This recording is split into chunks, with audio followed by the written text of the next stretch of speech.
lipstick on it. But look at my cup. It says instant noodles. It's an instant, and it comes with a little lid. I don't know why. It sparks joy. It brings me so much joy. I'm not drinking soup broth. It's coffee. All right. Chapter 4 is where I left off.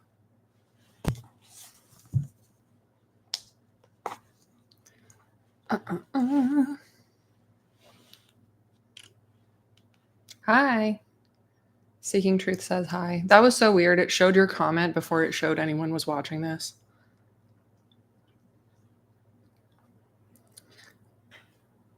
You know what? If people don't know by now, then they just don't want to know. I'm kidding. I haven't been marketing this at all. Hello. Caravaggio. Okay, not me getting distracted trying to pull the sticker off. Okay.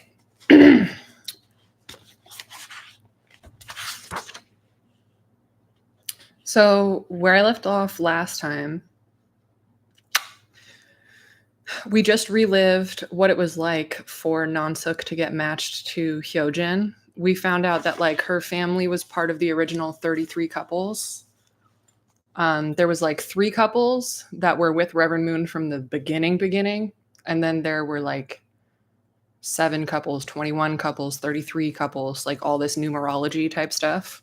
And the smaller your number is, the closer to Reverend Moon you are, and the longer you've been in the church, and therefore the higher you rank in this like off-brand, knockoff, like bone cast system that Reverend Moon made for his cult organization, right? Without actually talking about it. It's like maybe in real caste systems, people have names for all of these people, but it's like once you're in the Unification Church, you just sort of read the vibes. You pay attention to which event you're invited to and which event you're not. You pay attention to like how the true family treats you. And that's what's also confusing, right? Is like Reverend Moon and his wife and his biological kids were called the true family, and you were required to have photos of the true family in your wallet and on all the walls of your house and have a shrine with candles there, right? But then also somehow, as soon as you join the Unification Church, you are a member of the true family. But you're absolutely not, because you have to worship the true family and you have to serve the true family, and the true family is more important than your family, even though you're part of the true family now, because you're not an outsider. Do you see how that's like, it's cognitive dissonance a little bit. It's double speak a little bit. It's sort of like outsiders are called outsiders because they have no connection whatsoever to the true family. And you can call yourself a member of the true family and owner of Chunilguk if you received the blessing from Reverend Moon. But everyone actually in the organization knows damn well you are not part of the true family. And by being very ambiguous in that way, it encourages a lot of competition. It encourages a lot of social climbing. It just encourages a lot of like, when there's a clear caste system, but there's a lot of ambiguity as to where anyone stands in that caste system at any given time, it sort of keeps everybody anxious, which is how cults love for their people to be.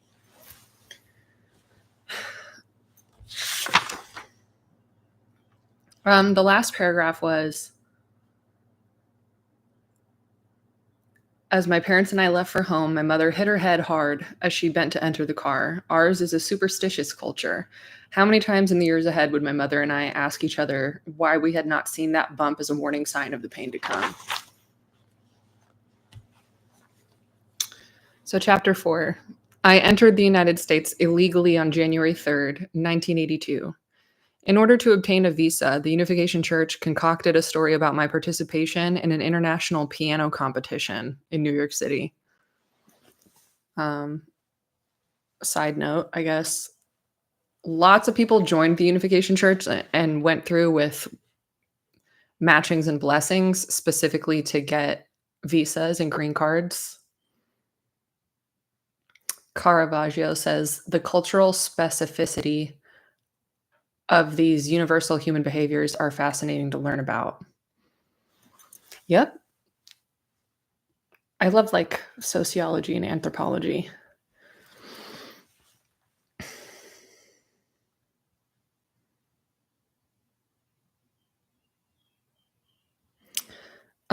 So my mom actually, this is me talking, but my mom actually also illegally entered the country quite often, but she was Australian and it was the 70s. This was back when you did not need to show any sort of passport to go back and forth across the border to and from Canada. So she was living with a visa, with an Australian, a visa to be legally from Australia in Canada, because Australia and Canada are cool like that. But every single time she entered the United States to do work at the New Yorker hotel for like months at a time for the Unification Church, she was crossing the border illegally, and all she had to do was fake Canadian accent when they stopped her at Border Patrol. That's the story as she tells it. And there are plenty of families that there are plenty of white men especially who only stayed in the Unification Church because they wanted a mail order Asian bride, to be honest with you. And it's like it's not a secret. They'll say that to your face. And their Asian wife will be like, that's so cute. I only married you because I needed a visa. And it's like a cute family joke. And now they're married with like 6 kids. Like, that's really not that uncommon. Anyways, back to reading. Had American immigration officials only heard me play, they would have recognized the ruse immediately. A pianist of my limited abilities would not have been among the contestants had such an event actually existed. To lend credence to the claim, the Reverend Sun Myung Moon had the best piano student at Little Angels. Sorry, I'm getting like flashbacks. To lend credence to the claim, the Reverend Sun Myung Moon had the best piano student at Little Angels School accompany me to New York for the same phony recital. I confess I did not give much thought to the deceit that frigid winter day when my parents and I waved goodbye to my brothers and sisters and left for America. We accepted the Reverend Moon's view that man's laws are secondary to God's plan. By his rationale, whoa, hang on. We accepted Reverend Moon's view that man's laws are secondary to God's plan. I guess, sorry, I'm just hit really strongly by that because I've been staying up to date on the news, and right now we're in a constitutional crisis because the extraordinarily Christian nationalist people in the White House believe that they can arrest judges and defy the Supreme Court because man's laws are secondary to God's plan. Like word for word. Caravaggio says the rapid industrialization of Korea must have played some part in the origins of all this, I feel. 100%, you're absolutely correct. There was a violent military coup in South Korea where Park Chung-hee, I always forget the other guy's name, the brigadier general who like ran the military at the time.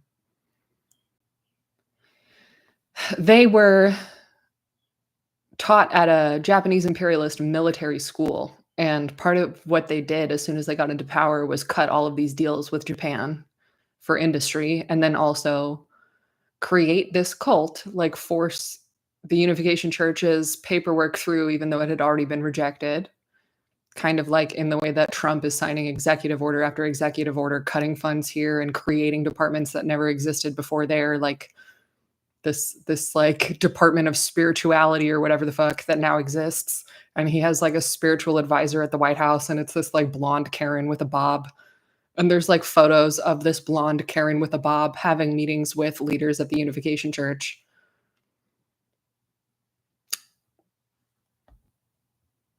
There's, like, leaked internal Zoom calls from the Unification Church where they're like, "We're gonna call our people at the White House, and we're gonna call our people in Congress, and we're gonna call our people at the Washington Times to see if they can do anything about the church in Japan because 'cause we're about to have to pay taxes."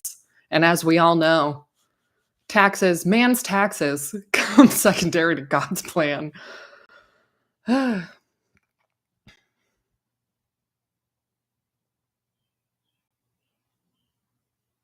Man, trying to read with ADHD and complex post-traumatic stress disorder is harder than I thought it would be. So I'm glad you guys are my accountability buddies. Like,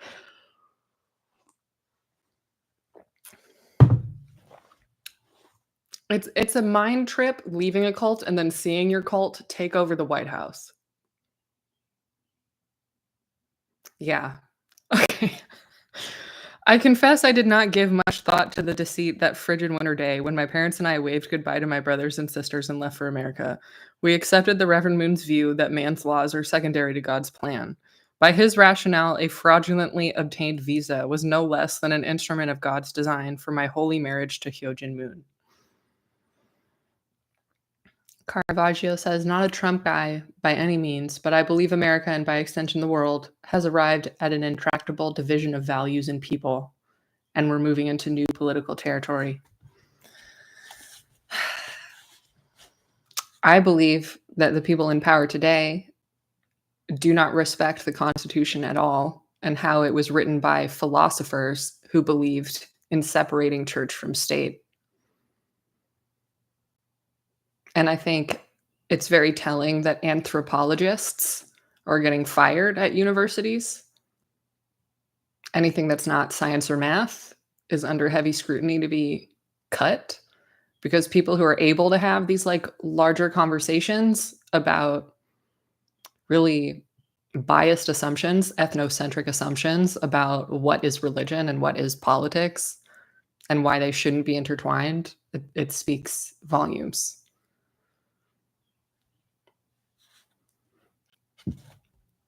Back to reading. The truth is, I had not been thinking much at all in the 6 weeks since our engagement. Looking back, what I most resembled was a porcelain wind-up doll. Turn the key and she walks, she talks, she smiles. I was a schoolgirl, overwhelmed by the transformation I had undergone literally overnight. One day I was a child, shooed from the room whenever adults were discussing serious matters. The next day, I was a member of the true family, fumbling for the appropriate response when my elders bowed before me. After Hyojin and his parents returned to America, my mother and I spent weeks shopping for a wardrobe that would match my metamorphosis from girl to woman. Gone were my school uniforms, my t-shirts and blue jeans. My teenage self was buried beneath tailored business suits and conservative sheaths. Awkward though I felt in this new role, I savored the attention. What girl would not revel in a round of dinner parties thrown in her honor? Whose head would not be turned by the solicitations of those so many years her senior? If there was any hint of the troubles to come, it was in the discomfort I felt in the company of my intended. In December, Hyojin Moon returned briefly to Korea without his parents. Our meetings were strained as much by our lack of common interests as by his relentless pressure for sex. My mother had given me several books to read about marriage, but I was still unclear what the sex act actually entailed. Hyojin took me to the Moon's family home in Seoul during his visit, under the pretext of showing me his room,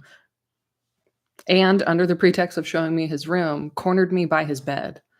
Lie down with me, he said. You can trust me. We'll be married soon. I did as he asked, only to stiffen with fear as his clearly experienced hands groped my body and his fingers fumbled with layer upon layer of my winter clothing. Touch me here, he instructed, his hands guiding my own along his inner thigh. Stroke me there. Sex before marriage is strictly prohibited by the Unification Church because Sun Myung Moon teaches that the fall was a sexual act. Incidents of premarital or extramarital sex are considered the most serious sin one can commit. Here I was, a scared and virginal girl of 15, having to remind the scion of the Unification Church, the son of the Messiah, that we both risked eternal damnation if I did as he demanded. He seemed more amused than angry at my righteous naivete. For my part, I believed with all my heart that God had chosen me to guide Hyojin away from his sinful path. Yeah, probably because his parents literally said that to your face the day you got matched. Like, I don't know if she needs to blame herself for that assumption. I think that was pretty much verbatim what they said to you. They being the people you were groomed from birth to believe were the literal second coming of Christ and his wife. I had no idea how difficult that task would be. Even as the Korean Airlines jet landed at Kennedy International Airport in New York, I gave no thought to what my life actually would be like in America, a world away from everything I knew and everyone I loved. Humbled by my selection as Hyojin Moon's bride, swept up in events being orchestrated by others, I did not ask myself how a mere mortal would fit into the divine family, divine in quotes, of Sun Myung Moon, or how a virtuous girl could tame an older rebellious youth like Hyojin Moon. As we deplaned to New York, I became separated from my parents in the crush of travelers, being herded into lines for U.S. Customs. The uniformed agent looked annoyed when I handed him my 2 large suitcases. He spoke brusquely to me, but because I did not speak English, I could not answer his questions. There was a flurry of activity and some shouting before someone came to assist me.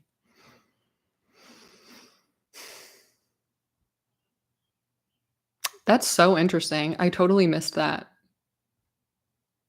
She's, like, traveling to America for the first time, and she, like, doesn't know that, like, public airport staff are not her personal staff or members of, like, the Unification Church. And so she just sees someone in a uniform. She's like, "Here's my luggage." And they're like, "What? Like, what are you doing?" I watched as the customs agent dumped my neatly folded clothes onto the counter, searching the side and back pockets of my luggage. What was he looking for? What would I have?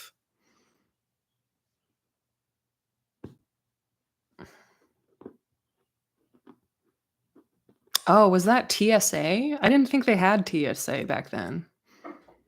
They didn't. It was before 9/11. But I guess you had to check into customs.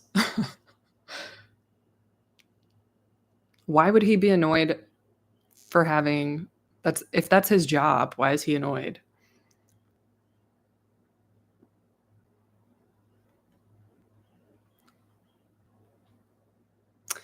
I watched as the customs agent dumped my neatly folded clothes onto the counter, searching the side and back pockets of my luggage. What was he looking for? What would I have? It did not occur to me that the customs agent had a reason to be suspicious. Where was my sheet music for this piano competition? Why had I packed so much for such a brief trip? Wasn't I wearing thousands of dollars worth of necklaces given to me as engagement gifts in Korea? Hadn't church leaders told me to hide them beneath my sedated brown dress? I was arriving in the United States at the height of American antipathy towards Sun Myung Moon. He was reviled in the United States as a public menace on the order of the Reverend Jim Jones, the leader of the People's Temple cult, who in 1978 had fed more than 900 of his followers cyanide-laced fruit juice in a mass suicide in Guyana. The newspapers in America were full of stories about young people being brainwashed into following Sun Myung Moon. A cottage industry of deprogrammers had sprung up across the country, paid by parents to kidnap their children from Unification Church centers and re-educate them. Having been born into the Unification Church, I knew little firsthand about the recruitment techniques that had made the church so controversial. I was skeptical about such melodramatic descriptions as brainwashing, but it was certainly true that new members were isolated from old friends and family. Church members were encouraged to learn as much as possible about new recruits in order to tailor an individual approach to win him or her over to the Unification Church. Members would love bomb new recruits with so much personal attention, it is hardly any wonder that vulnerable young people responded so enthusiastically to their new quote-unquote family. It was a recruit's old family that usually suspected sinister motives in this all-embracing religious community. The year I came to America, it was not uncommon for travelers to be approached at airports, at traffic signals, or on street corners by young people selling trinkets or flowers for the Unification Church. Begging is hard and humiliating work, and followers of Sun Myung Moon did it better than most. Asking for money is easier when you believe your panhandling is going to support the work of the Messiah.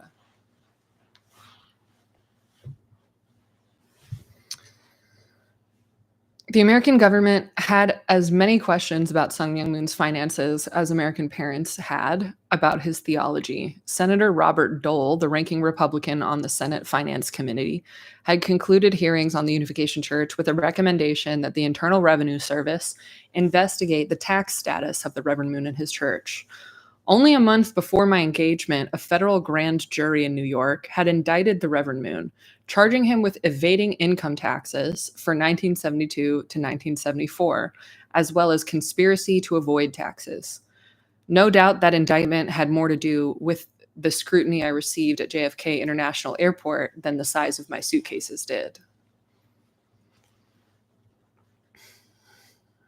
Pause for a second. Something I remember doing. All the years are starting to blur together. What am I, 95? Like, can you believe the pandemic was 5 years ago? So during the pandemic, when I could no longer work on campus or attend classes full time at Long Beach City College, I found I had so much more time between online classes to research the Unification Church and go to trauma therapy.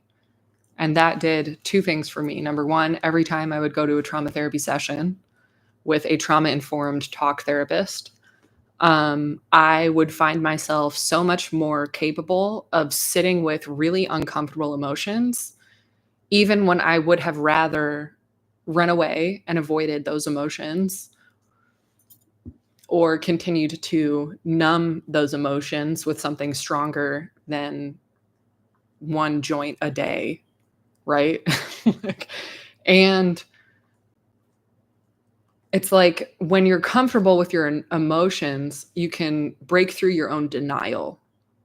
That's kind of what trauma therapists are for, is identifying when a person is over intellectualizing their emotions and running from their emotions and doing this, that, and the third in their own head in the privacy of their own body, let alone like their actions in the world, to run away from the facts.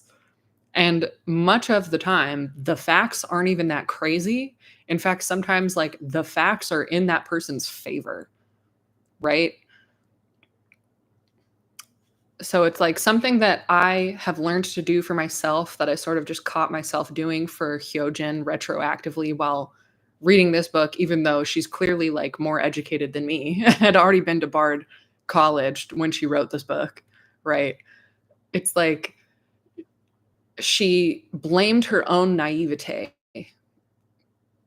and said that she didn't know why, but it was like she was almost like embarrassed or something, that she thought it was her job to like rehabilitate him, or she couldn't understand why she had assumed. And she might even just be like, she might know exactly why by the time she like wrote this. She might just be dropping hints for the reader to like put that in their mind. That might just be her way of like letting the readers into her thoughts. But she says like, I believed that I had to steer the son of the Messiah, this leadership figure in the church, I had to steer him away from his life of sin, even though I was much younger than him and like a virgin. And, and something that I caught myself doing was saying like, no, that's not your fault. You're not naive for assuming that. The people you were groomed to believe were the second coming of Christ and the messiahs of your time told you that was your job to your face. We just went over this. Like, that's what that last chapter was about. Right? She knows that. She was there. She wrote chapter 3. She wrote chapter 4.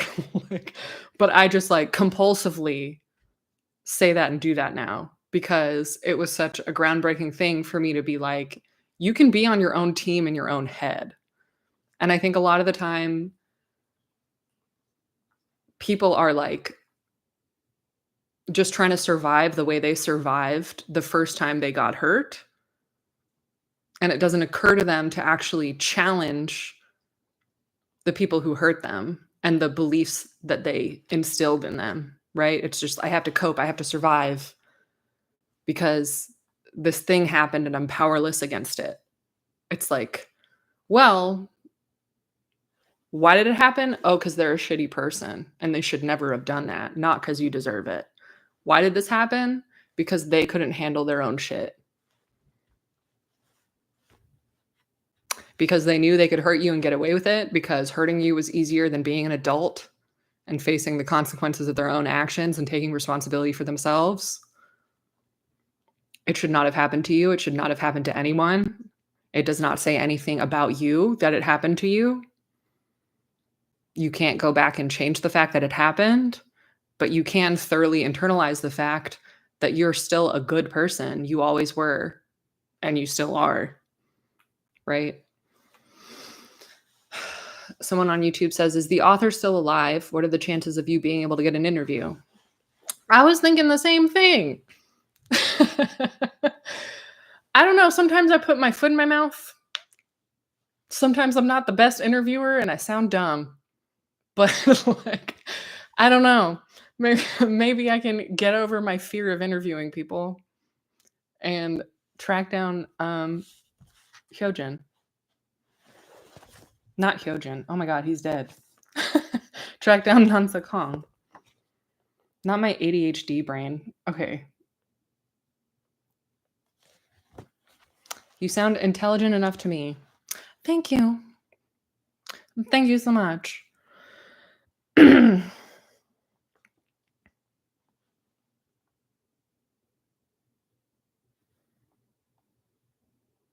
Okay, here we go. No doubt that the indictment had more to do with the scrutiny I received at JFK International Airport than the size of my suitcases did. I feel like I paused to say something else and went on a tangent. I'm trying to remember what I originally paused for. Something about, anyways, it'll come up again. Like, I knew none of that then, of course. I knew only that I was coming to America to join the true family. Hyojin Moon paced impatiently outside the customs area. As I emerged, shaken from my ordeal, I looked around for the reassurance of my parents, but Hyojin hustled me to the parking area and his black sports car, an engagement gift from his father. Sorry. Now that I'm an adult who's thoroughly out of the Unification Church, I'm just like,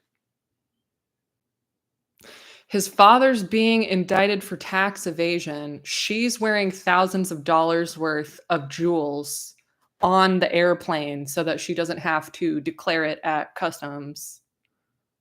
Right. They're getting engaged, and now he's getting all these expensive engagement gifts. It smells like, what's the word? Money laundering. Like, it smells like buying your housewife a bunch of shit so you don't have to pay taxes on it. You know what I mean? One of my phones just buzzed. Okay.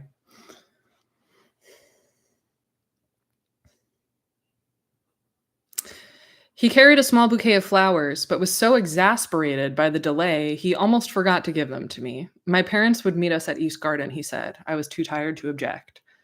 It was a silent 40-minute drive north from New York City to Westchester County through the wealthy suburbs, where Manhattan's corporate executives and professional elites make their homes in quaint rural towns along the Hudson River. It was late, it was too dark to see much, and I was too tired to care. I remember what I originally paused for. So in addition to doing trauma therapy, right, and being able to cut through the denial that you build up in yourself to cope, to survive, I was able to do as much research as I would imagine someone would do if they were writing like a master's thesis about this organization. I started finding not only news articles that were published in the 70s, but also the personal blogs of journalists in the 70s who are now teachers at UC schools, who use their blog to publish the articles that were approved and then killed before they were published because Reverend Moon had more lawyers than God and their newspapers didn't want to get sued. So it's like, there were so many lawsuits where people tried to say, like, it was very similar to MAGA these days. It's like there are entire Reddit threads where you can hear people's firsthand accounts and see news,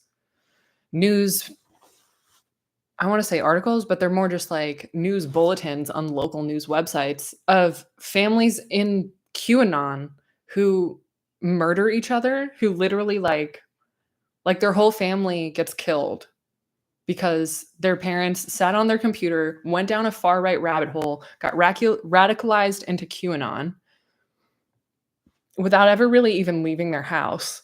Their personality completely changes, their priorities in life completely change, their mannerisms completely change, where they're spending their money completely changes. And when Donald Trump lost the election to Joe Biden, they woke up and murdered their entire families.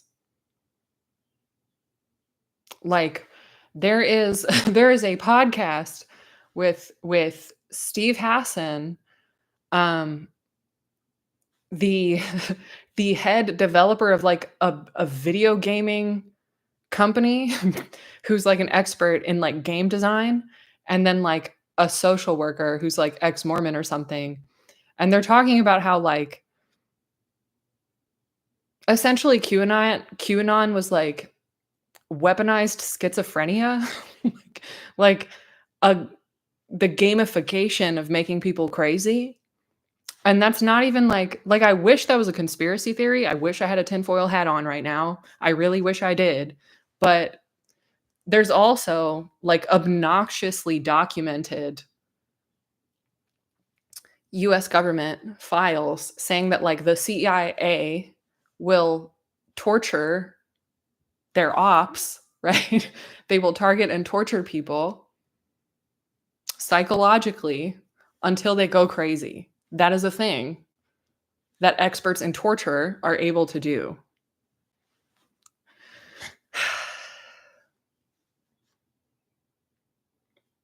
Someone on YouTube says, "What happened to QAnon? Are there still Q posts or whatever?"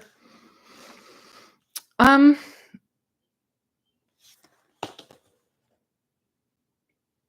just marking my spot so I remember.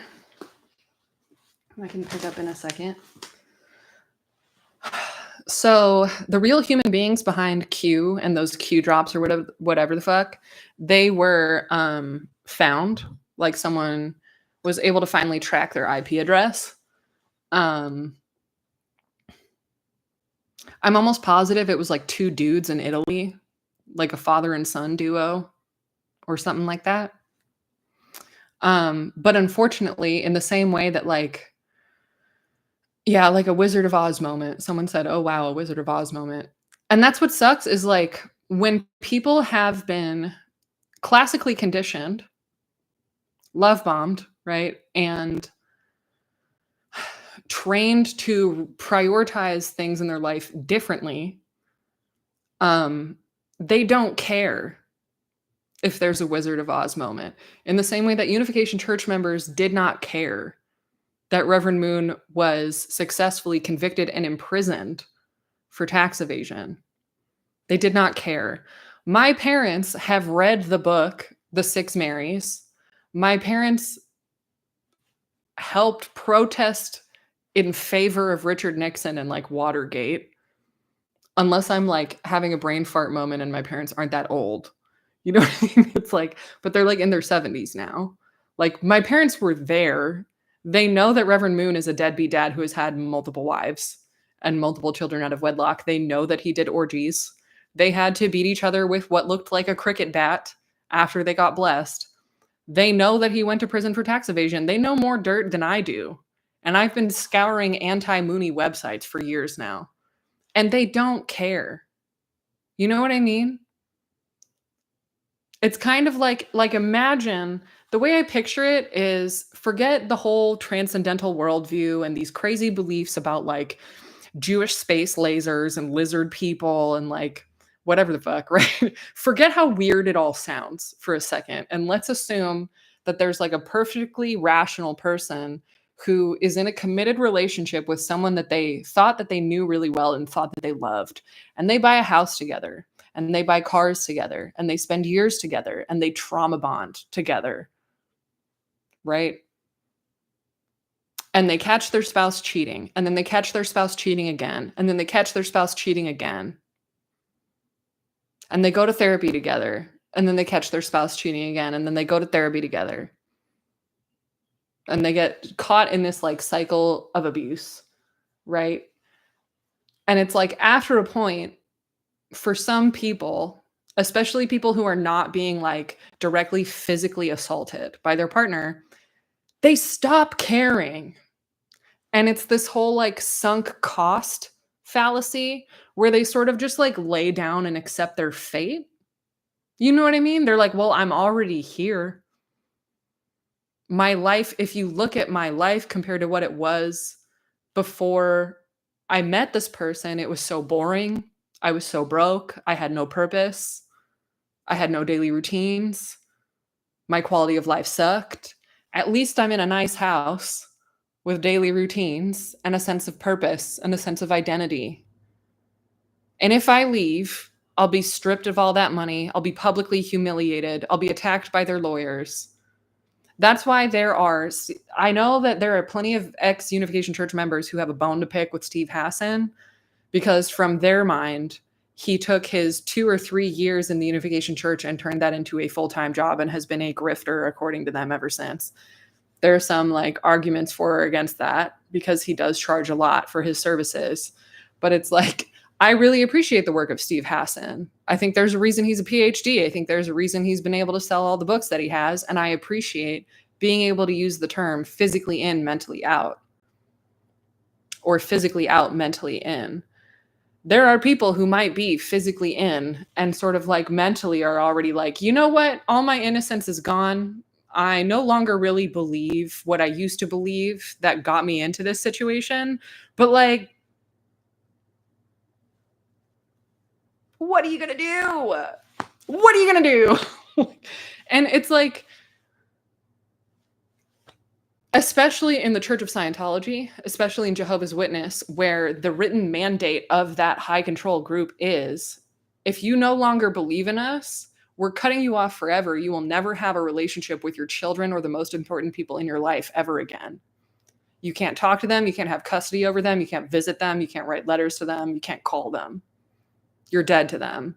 And it's like, there are people who will choose a somewhat fake, very guarded relationship with the most important people in their life by being physically in, but mentally like full of doubts and wishing they could leave. And that's their choice. No one can make that choice for them. I'm not going to sit here and be like, that's the wrong choice. Like, because I've never had kids. I've never got married. Like, I don't know what that's like.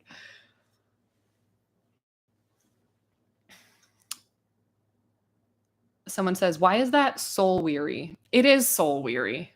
It's very soul weary. And it is, I would argue, probably the perfect opposite to how full of joy and idealistic and excited about life people are when they typically first join a cult and get sold on the idea of what they're about to sign up for.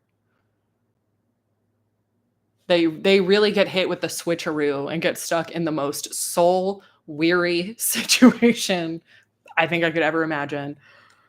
ZZZZ says, so they become clinically self-aware, kinda, cynically self-aware, kinda, like they know it's an illusion, but they accept it for consistency and resources. Yes. And the love bombing, and the food, and the gorgeous multi-million-dollar properties. That helps. Or in this case of my parents, because they are all they have is each other. Like they cut ties with their abusive family. Their families before were so much worse, believe it or not. In Oregon, especially first gen, like they would give testimonies about their lives and like straight up their parents were meth heads. They were living in trailer parks, dog.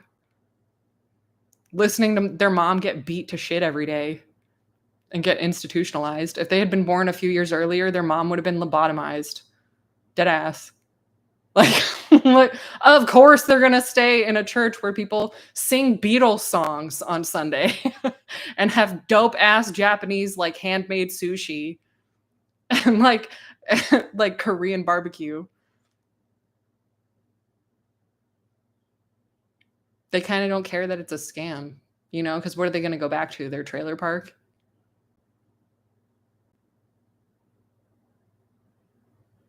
Caravaggio says it's known as the forest of mirrors strategy developed in the Cold War. Creates so many narratives, it becomes almost impossible to distinguish reality from fantasy.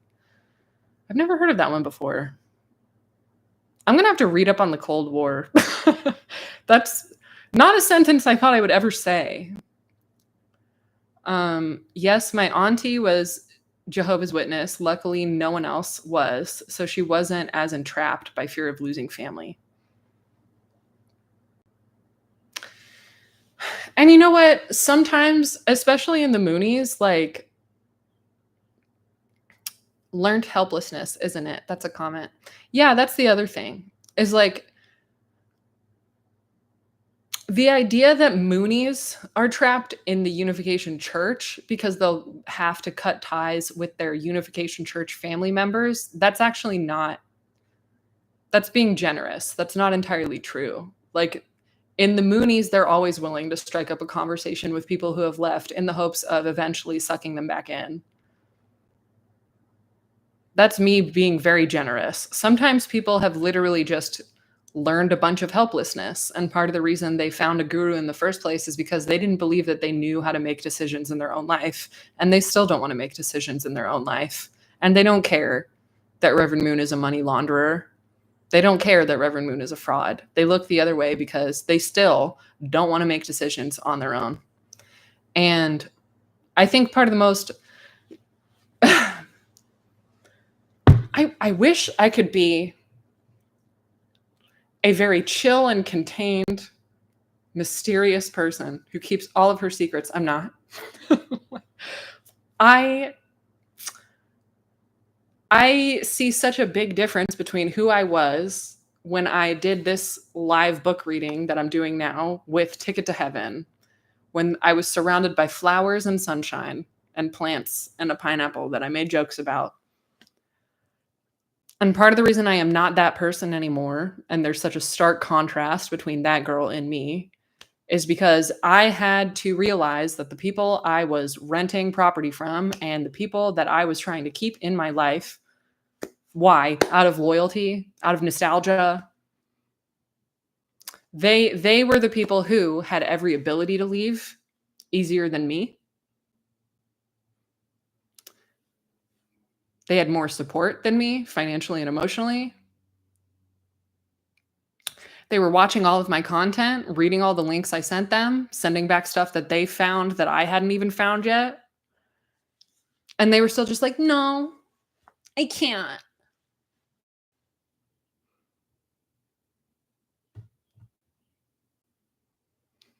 But I can't.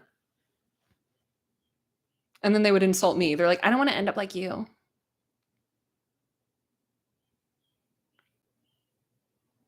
Almost 30 years old, still renting a room from someone else. I have a good life. I'm just crying to you every day about all of my problems because my husband screams at me every single day.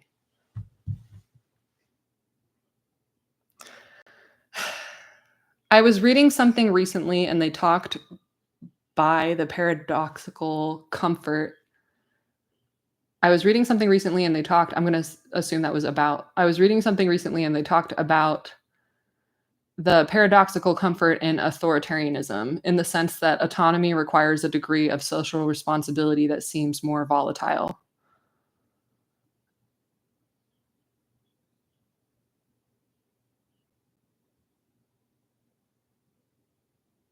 Yep, in the sense that autonomy requires a degree of social responsibility that seems more volatile than continuing to believe in the fantasy provided by authority. And someone else said misplaced loyalty has a cost. Yep, exactly.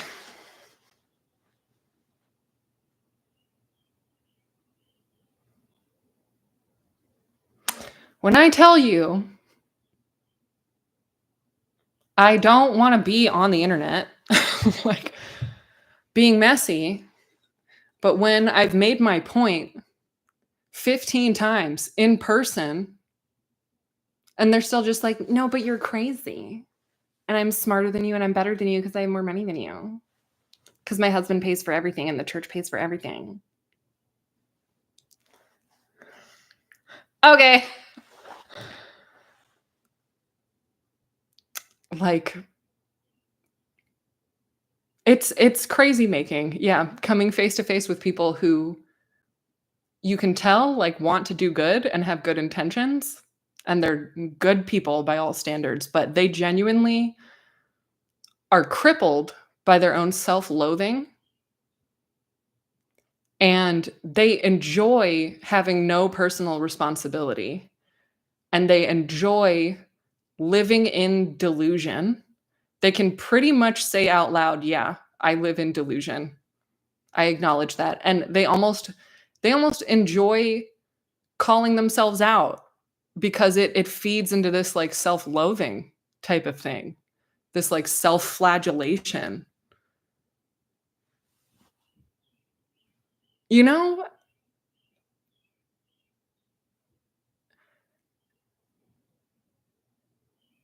I'm speechless. Like, and you're just like, What?" Like, and they're so comforted by what they know is not true.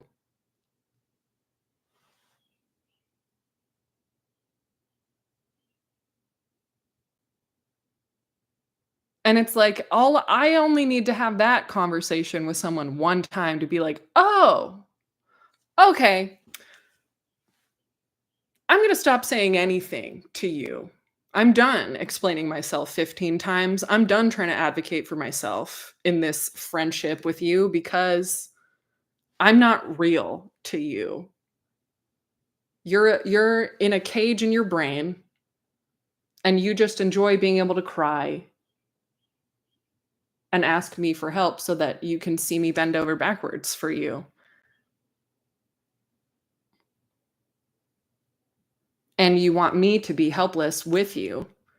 You offer me help so that I can be helpless with you, and I can come into your cage with you."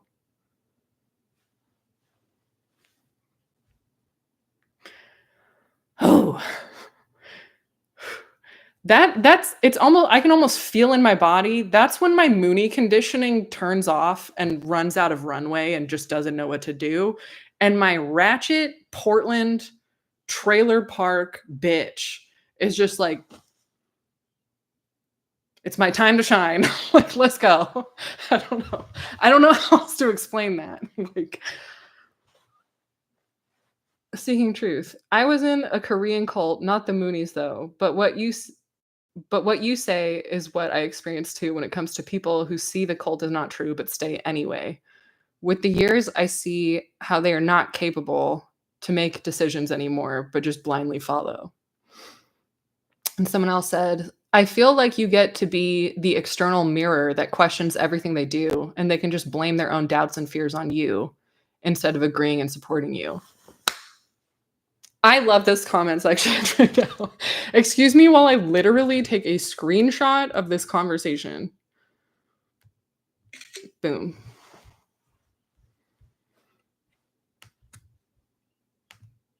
I don't know if I just broke my computer. Okay.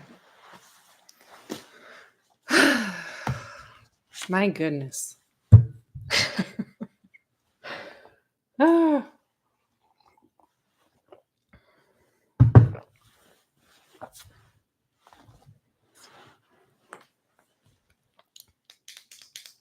that's exactly what it is. It's like, "This is a dope stream. Thank you for doing it." You're welcome. Thank you for being here and making it dope. Um, no, I forgot what I was gonna say. No, but you guys said it better than you've summarized everything I've been saying very poignantly.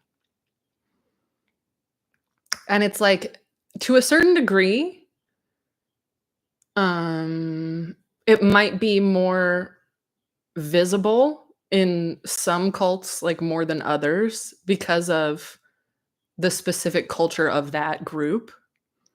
But I feel like that's the same with QAnon, right? I feel like this started as a conversation about QAnon, like, are they still around? The answer to that is yes, because there are people who found purpose and community and a more powerful, more interesting, and compelling sense of identity in QAnon than who they were before. And they don't care that QAnon was revealed to be a scam run by two guys who have names, right? And had day jobs, I think. Um, they don't care. They're still reading all the same conspiracy theories. They're still I mean, Sean Moon doesn't care that his dad is dead. He's still using his dad's name for clout and for legitimacy to run his own offshoot of the Unification Church, but then is also combining that with QAnon theories, QAnon like conspiracies. He's hosting literal like MAGA events with the word MAGA in there. He's incorporating Q into his like posters. He's what he's really doing is trying to profit off of an equally vulnerable population, right? He's trying to market himself to that group of people who would also attend public events hosted by Reverend Moon.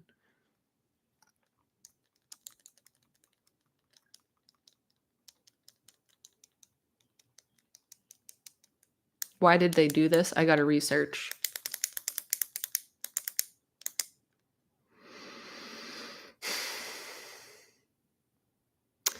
I'm trying to remember the name of a certain Christian nationalist philosophy that I just found a podcast about, but that's not fully baked in my brain yet, and I don't want to start a sentence that I can't finish. Okay.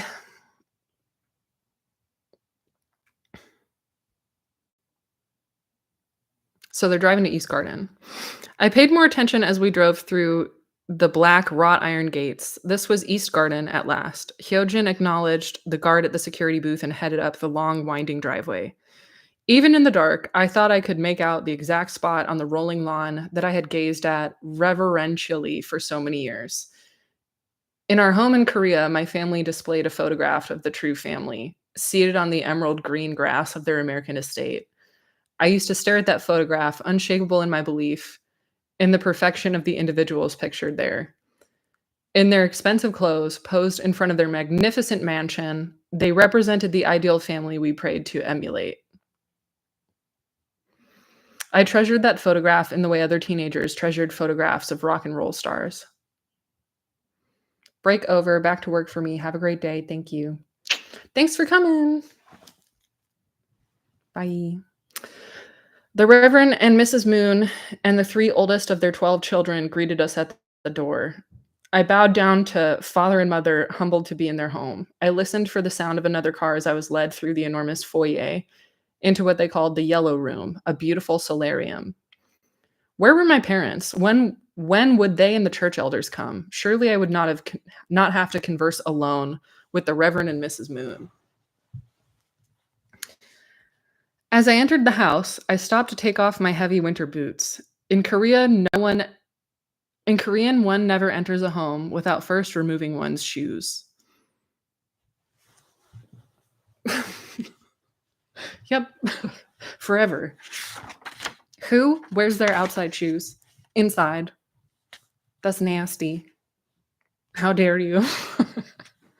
Except I forget all the time.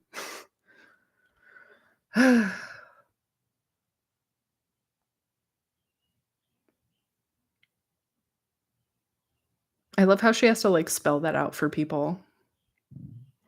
It is a sign of respect as well as an act of fastidiousness. Hyojin's sister, Injin, stopped me. I should not keep her parents waiting.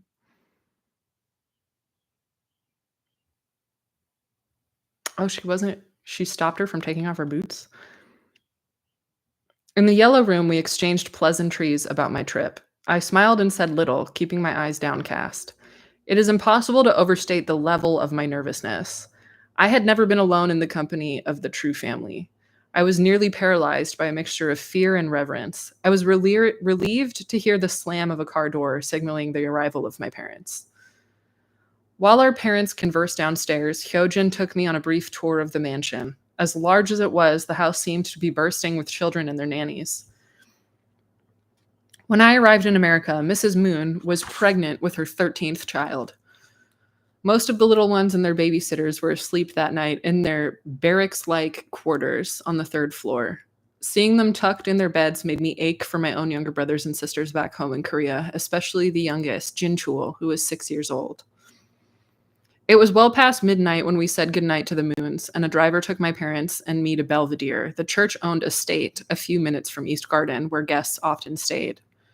First, my parents were shown to a room, then I was escorted down the hall to the most beautiful bedroom I had ever seen. Decorated in shades of pink and cream, the room was fit for a princess. This is like... Sorry. Hang on a second. In addition to the queen-sized bed, the room had a living area with a large couch and comfortable armchairs. It had a crystal chandelier and 2 walk-in closets, bigger than some of the rooms we rented in Seoul when I was small. The bathroom was enormous, its original blue and white hand-painted tiles retaining the elegance of the 1920s when the mansion was built. Pause. I'm picturing the mansion in Beauty and the Beast, which I think is probably fitting because Nansuk also becomes a prisoner. But also it's like, I'm just thinking about how intensely patriarchal the Unification Church is, even to unusually patriarchal Korean cultural standards. Like, I think it's a fair thing to say, and Nansuk kind of says this in the book, that Korea is patriarchal, like quite patriarchal as compared to most other cultures around the world. That's not a dig, that's not shade, it's just a fact, right? But then the Unification Church is like patriarchal on steroids, like even more so. And it's like, I'm just wondering what happens to a person's psyche when they're raised in a patriarchal cult within a patriarchal society as a woman. So like groomed from birth to be a pick-me, a rollover, passive, people-pleasing pick-me. And then they actually get picked. And then they go to a room that looks like it's fit for a princess. Like, what does that do? I feel like, to be blunt with myself, right? It's like, I was not immune to the pick-me disorder that happens to most girls in a cult where you're trained to worship a man as the second coming of Christ. And you're told you're going to be a stay-at-home mom your entire life, that going to college is a waste of time, that learning to drive is a waste of time. And you need to hope that you make a good bride, right? Singing along to Mulan songs unironically as we're getting dressed up to go to these matchings and blessings, right? Like, and it's like, part of what helped me break out of the church was realizing, like, oh, no matter what I do, I'm never going to be good enough. I'm never going to get picked. Even when I thought I was picked, right? Even when I finally got the opportunity to go on a mission trip and then use that experience to get a job at headquarters, it still wasn't enough. I still wasn't good enough. I will never actually, even when I am picked to some degree, it doesn't make the sense of lack and the sense of inadequacy go away. It doesn't satiate that at all. And so it's just like, and when I lived at headquarters, when I've visited Belvedere, I slept in freezing stone tile rooms with bunk beds that were sometimes 3 bunks high. And it's just like, I think for some people, it can be that much more. I'm just really proud of Nansuk for being able to break out of the church when she was handed everything on a platter, you know?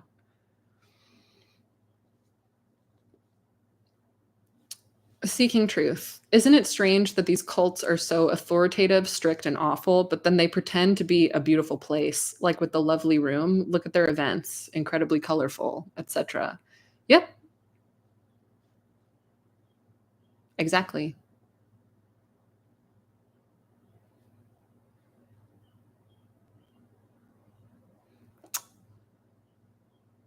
I'm trying not to have it like a 1,000-yard stare moment where I just become very quiet. Like, ooh, like, that's a really insightful thing to point out. It's like, part of what people see as the benefit of completely buying into an authoritarian group and giving up your self responsibility, your autonomy. um, there has to be an upside, right? There has to be an appeal to that, and for a lot of people, the appeal is, in addition to this like sense of comfort and this level of like relaxation that's only possible when you've given up too much of your free will and you've given up too much of your autonomy, and you're not using like very important parts of like your brain because you're not taking care of yourself, someone else is. It's like you're also surrounded by perfection. You're surrounded by like really clean properties, really beautiful things, right? It's like they almost want your exterior to match your interior. They want you to feel as though I found the book of answers. I found the dude who knows everything. Life is really easy. Every human being is the same. All of your problems can be solved by like these two, three things, right? If everyone just did XYZ, like the cult says, there would be world peace, there'd be no disease. And that's why, okay, this needs to be perfect. This event needs to look pretty. The flowers need to look like this. It's like, it's this sense of finding comfort in control, finding comfort in things that appear peaceful and appear polished, no matter the cost.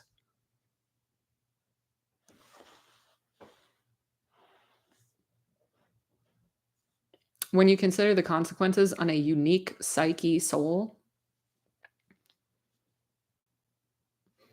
it's like you have to sacrifice your unique needs when you buy into an authoritarian group. You're basically signing up to believe that every single human being and every single human body is the same, and that the same lifestyle is going to work for every human body, when that's just not the case. And quite frankly, I don't want to live in a world where that is the case, because that world's boring, first of all, and second, completely unsustainable and incredibly vulnerable.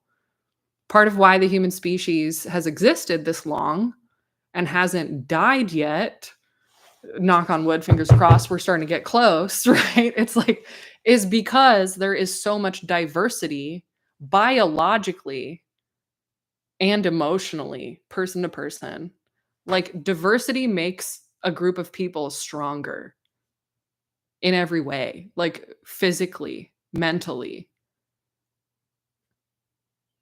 And everyone being the same would be so fucking boring. Like, okay. I don't know what I just did. I think I hit the space bar. And my screen blinked at me. So she's talking about her princess room. That reminds me of the Disney story about Stockholm Syndrome with Beauty and the Beast. I had never seen such a room. There was even a television set. I fumbled with the controls, and though I did not understand a single English word, I quickly discerned that I was seeing some kind of advertisement.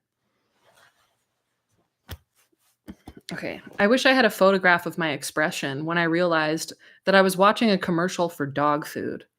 Special food for dogs? Question mark.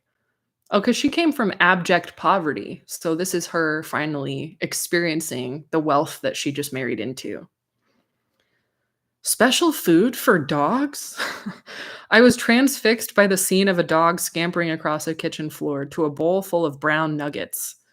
In Korea, dogs eat table scraps. I fell asleep on my first night in America in a state of wonder. I was living in a country so rich that dogs had their own cuisine! Exclamation point.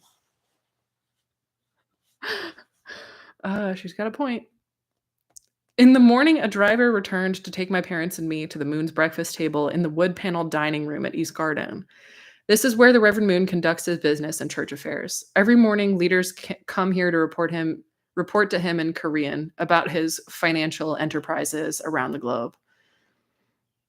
At the long rectangular dining table, the Reverend Moon decides what projects to fund, what companies to buy, what personnel to promote or demote. The Moon children do not eat their meals with the parents. They appear at the breakfast table to bow to the Reverend and Mrs. Moon each morning to begin their day. Then they are led away to the kitchen, where they are fed before school or playtime. On this morning, the older children joined their parents and mine for breakfast. I caught sight of the little ones peeking through the kitchen door to steal a glimpse of me, their new sister. I felt warmed by their giggles, but shocked to learn that the younger Moon children did not speak Korean. The Reverend Moon teaches that Korean is the universal language of the kingdom of heaven. I remember learning that. He has written that, quote, English is spoken only in the colonies of the kingdom of heaven. When the Unification Church movement becomes more advanced, the international and official language of the Unification Church shall be Korean. The official conferences will be conducted in Korean, similar to the Catholic conferences, which are conducted in Latin, end quote. I knew that members around the world were encouraged to learn Korean, so I was confused by the failure of the Reverend and Mrs. Moon to teach their own children what I had been taught was the language of God. I was overpowered that morning by the strange smells of an American breakfast. There was bacon and sausage, eggs and pancakes. The sight of all that food made me slightly nauseous. In Korea, I was accustomed to a simple morning meal of kimchi and rice. Mrs. Moon had instructed the kitchen sisters to serve papaya, her favorite fruit. She knew I would never have tasted such an exotic delicacy, and she kept urging me to try some. She showed me how to sprinkle the fruit with lemon juice to enhance the flavor, but I simply could not eat. She looked displeased. My mother ate the papaya placed before me and praised Mrs. Moon for her excellent choice.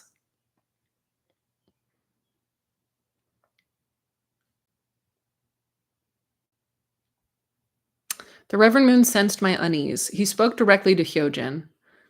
Nansuk is in a strange place in a foreign country. She does not speak the language or know the customs. This is your home. You must be kind to her. I was so grateful to have my fears acknowledged by the Reverend Moon that I only vaguely noticed that Hyojin said nothing in response.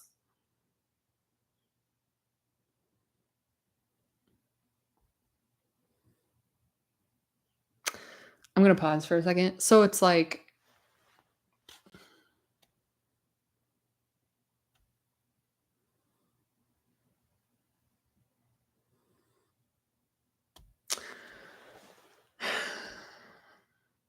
one of the hardest things of my life has been being able to tell the difference between an absence of violence and actual care. None of these people actually care about how Nansuk is feeling. None of these people are actually showing her kindness. They are tolerating her, and they're irritated that she's not performing gratitude and performing excitement for them. And this might just be me, like,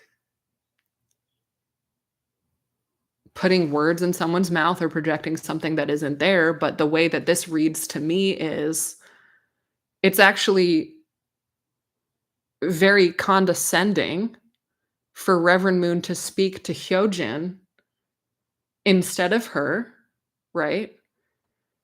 And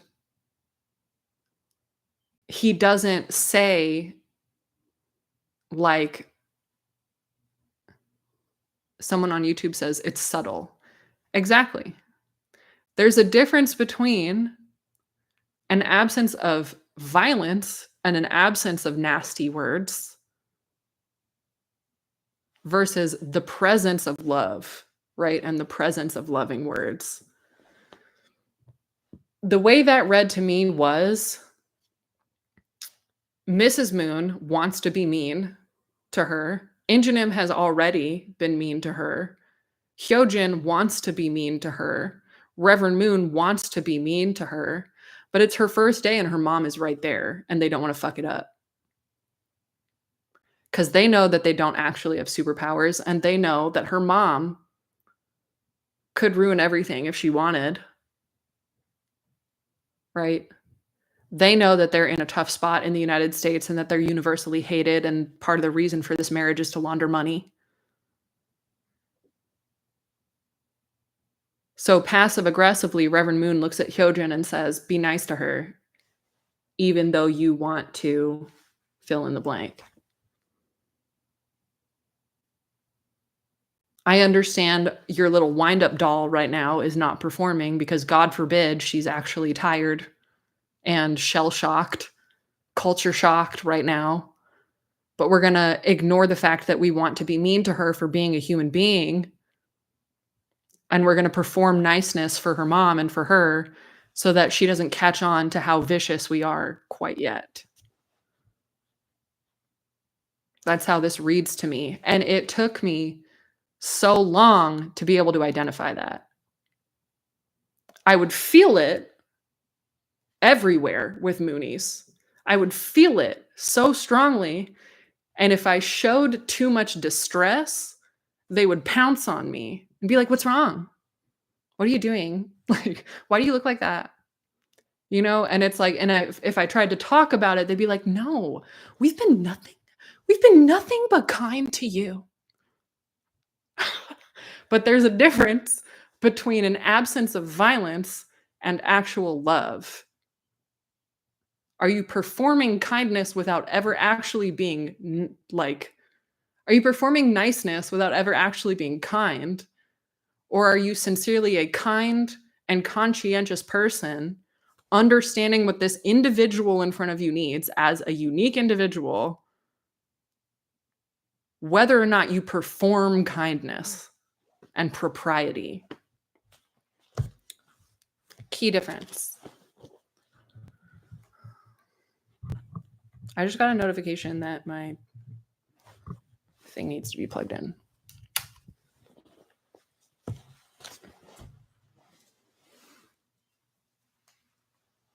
Seeking Truth says, "It's so true what you say, the absence of violence does not equal caring and kindness." No justice, no peace. You know what I'm saying? The absence of conflict is not peace. Peace has to include justice and genuine care for individuals and communities. Any hoops? Not me on a soapbox. Okay.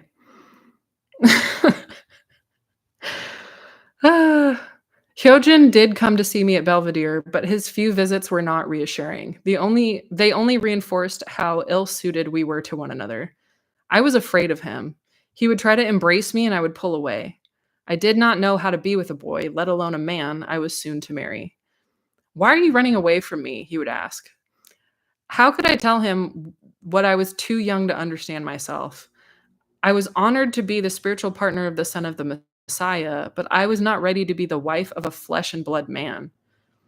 I passed through the next 4 days as if in a series of dream sequences. I moved from scene to scene, numb from exhaustion and the magnitude of unfolding events.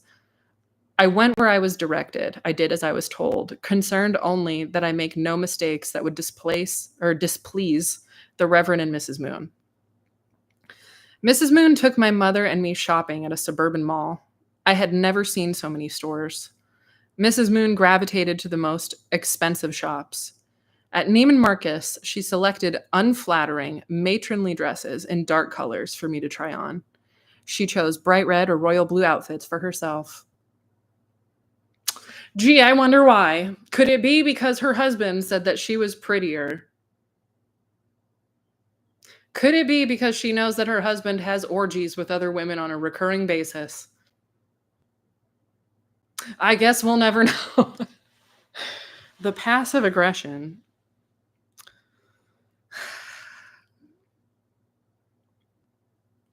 I suspect that she resented my youth. She had heard her husband there. I blurted out because I can't help it, and then I find out that Nonsuk wrote it as like the very next sentence. uh, she had heard her husband on my engagement day say that I was prettier than she. It was hard for me to imagine a woman as stunning as Hak Jahan Moon being jealous of anyone, especially a schoolgirl like me.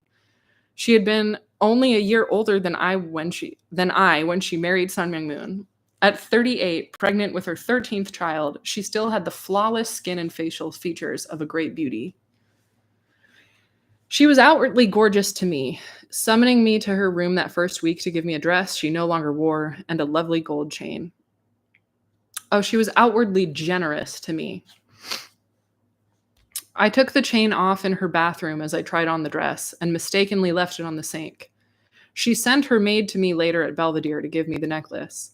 Mrs. Moon opened her closet and her purse to me, but from the very first, I felt she closed her heart.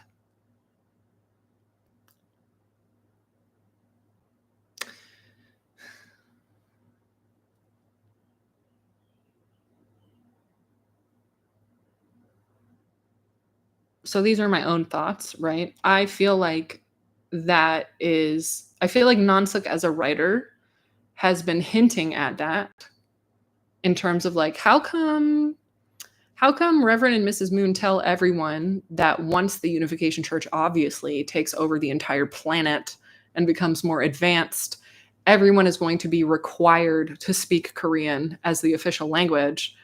But even while saying that, their own kids in their own house at East Garden don't know Korean, not a lick of Korean. Why is that? Right. And so it's like, and then this sentence really like wraps all of that in a bow and spells it out like in a thesis statement. They open their wallets and their closets to their children, but they've closed off their heart. Right? It's like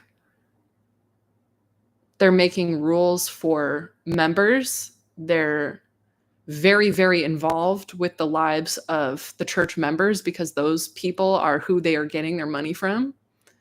And then instead of being involved in their children's lives, there's no statement here as to whether or not it's good or bad to teach people Korean or prioritize Korean over English, right? But it just proves that where their attention is. They care what language their church members speak. They don't care what language their own kids speak.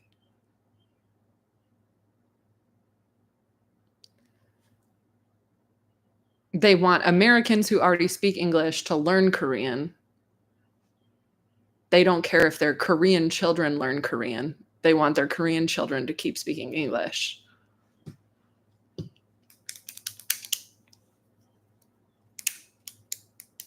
They want church members and other Americans to stop looking like hippies, to stop having free sex, to stop doing drugs, to cut their long hair.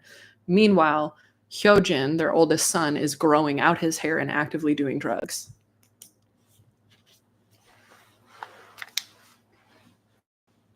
Fucking his high school sweetheart every single day. Hoping that a church member will raise their son for them. A 15-year-old church member suddenly has to raise her own husband.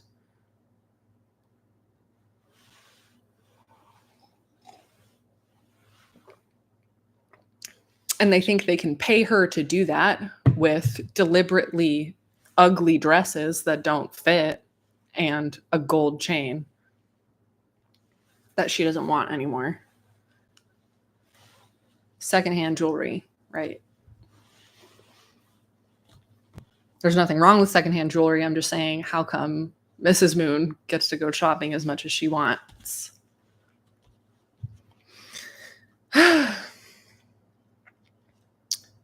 Back to reading. The position of first daughter-in-law in a Korean family is, by tradition, an exalted one. She will inherit the role of mother and be the anchor of the family. There is even a special term for first daughter-in-law in Korean. Forgive me in advance. Matme Nuri. 4 words. Matme Nuri. It was clear from the beginning that I would not fill this role in the Moon family. I was too young. I had to raise... Oh, this is a quote.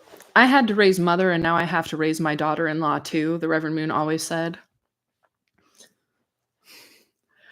You preyed on them, sir. You chose them because they were literal underage girls. Like,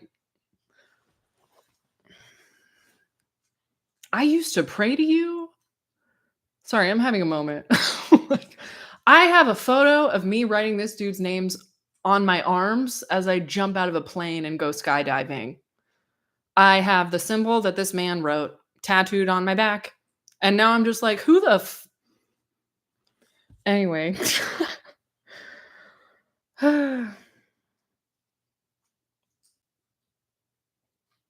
It was only later that I recognized that no outsider would have been allowed a key role in the Moon family. As an in law, one had to know one's place. For me, that meant when the family was gathered, being the last person to sit in the seat farthest away from Sun Myung Moon. Given the attention of customs officials that I had attracted at the airport, the Reverend Moon decided it would be prudent to stage a piano recital after all. I was in a panic. I had not practiced. I had brought no music with me. My mother assured me that I could get by with a Schumann piece I had memorized for class at Little Angels. I thought perhaps I remembered it well enough. Hyojin and Peter Kim, the Reverend Moon's personal assistant, drove me into New York City one afternoon to give me a chance to practice on the stage of Manhattan Center, the performing arts facility and recording studio owned by the church in Midtown, where the recital would be held. This is me talking. I have also performed there. I know exactly what stage they're talking about, especially if they're talking about the Hammerstein Ballroom. Back to reading.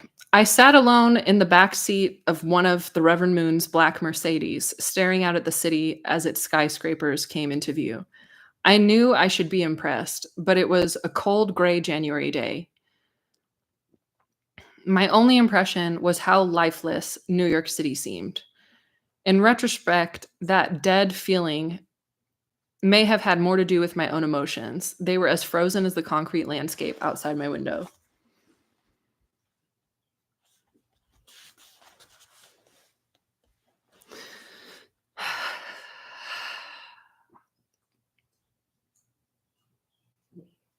An hour and 21 minutes.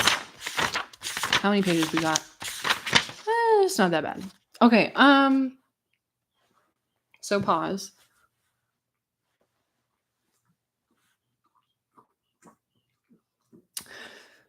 The freeze response and like losing connection with one's own emotions can become a lifelong thing.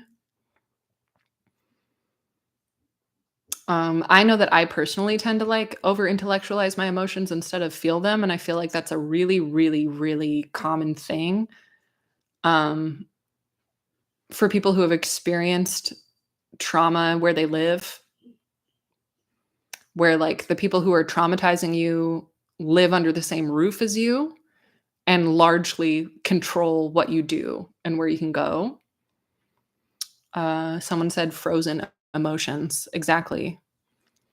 Like when you're in an environment where you're being criticized and attacked a lot, whether that's verbally, emotionally, or like literally physically, whether or not anyone actually says it word for word, you internalize the understanding that, like, okay, it's really, if I show my emotions authentically, no one is gonna care, right? And I might actually make myself more vulnerable for more pain if I do that. So, what I'm gonna do is only show emotions in an exaggerated way at certain times to influence people to either leave me alone or give me what I want, or I'm gonna shut them down completely. Because if my emotions are not gonna help me survive right now, they are not my friends, and I don't need to feel them. I need to just keep it together and use my intellect, my emotional intelligence, my hypervigilance to intellectually make decisions that will keep me safe in this environment where emotions don't matter. And that can, people, even after you leave the environment, that survival mechanism will mess your life up. That survival mechanism will get you into relationships that are equally unhealthy after the fact and actively sabotage your ability to heal from a high control group or an abusive family. Like That is not me squeezing my hands and trying not to feel my own anger, like, my own anger and my own hurt. That is I hate the true crime genre. I'm so heartbroken by how many cult survivors, how many people have been taken advantage of by people who just want horror porn, who want to hear horror stories and that's it. They don't it's like there are producers out there who find extremely vulnerable people who have just done the most courageous thing they will ever do in their life and like start over, right? They get trotted out in front of everyone for entertainment and then left hung out to dry. And it's packaged their stories packaged up very neatly to be like, and then they escaped. And so when the threat was gone, everything was fine and they lived happily ever after. And it's like, no, when you've been trapped in an abusive neighborhood with lots of violence, if you've been trapped in poverty, if you've been trapped in an abusive family, if you were in a high control group, that shit stays inside of you even after you leave the environment. And unless you do very, very emotionally difficult, physically taxing work to reprogram yourself to do different things in the same situations or in new situations, right? You're going to end up recreating that environment around you no matter where you go, no matter how much money you make. You can take the girl out of the cult, but you still need to take the cult out of the girl.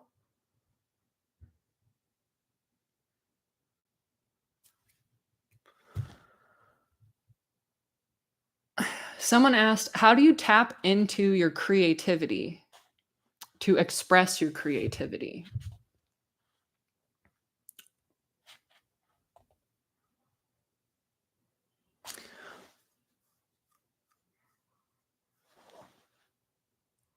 Does that have to do with like trauma or something? So it's stored memory. Um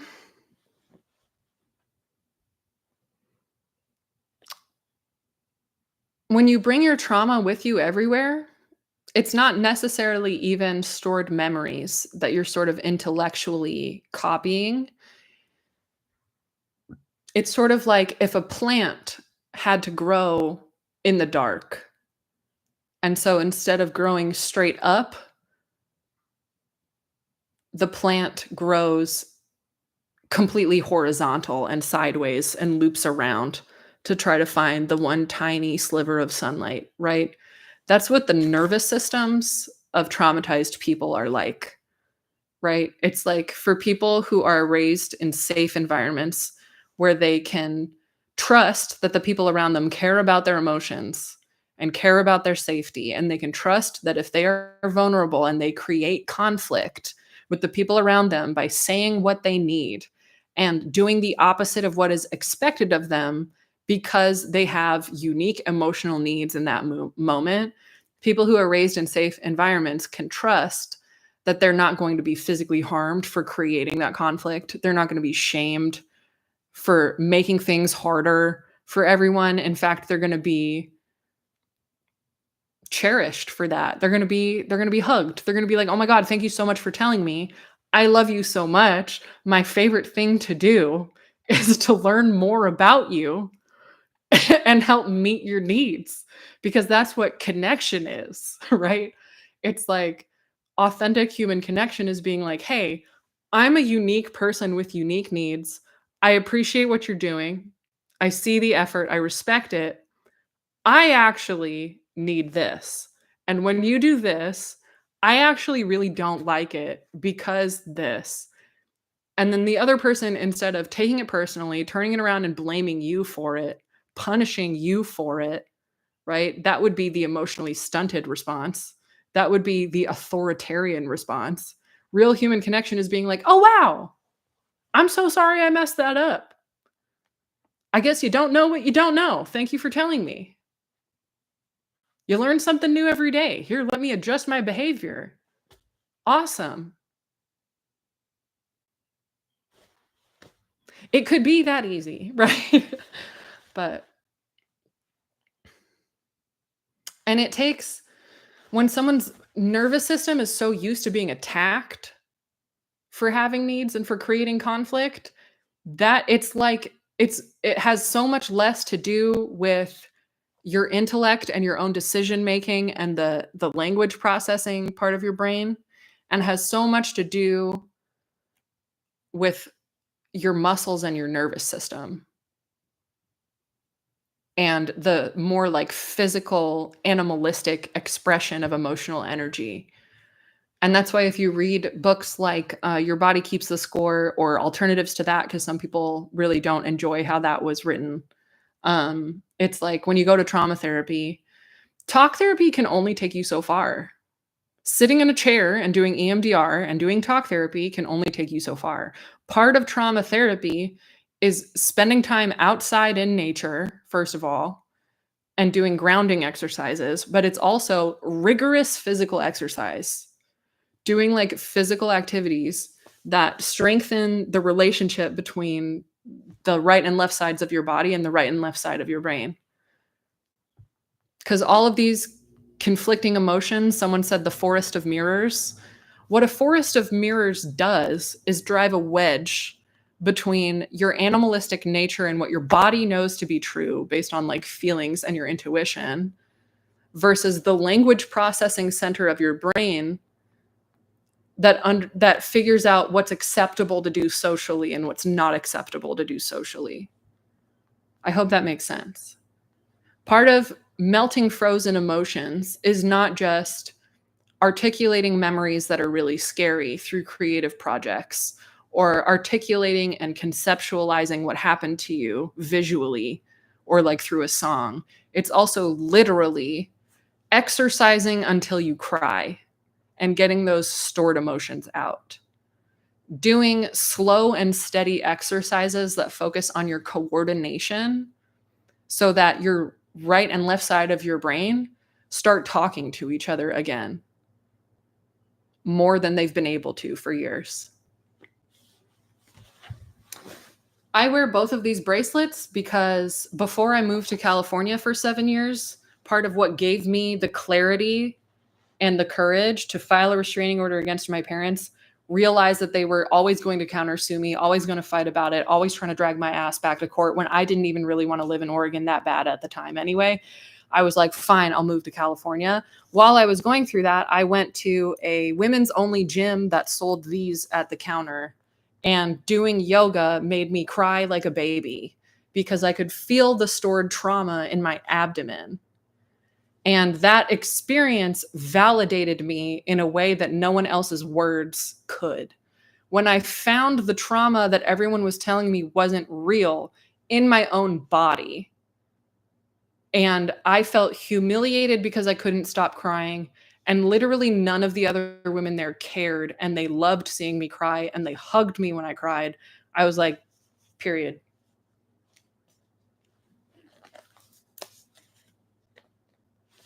I know exactly what I need to do. It's done. No one can say shit to me.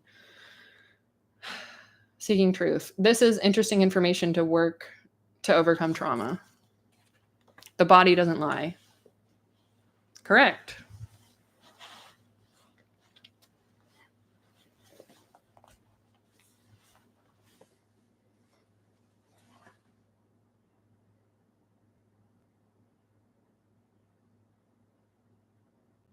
I was about to go like, I'm like shaking out the trauma. When deer and dogs and stuff do that, that's what they're doing. They're like shaking out the trauma.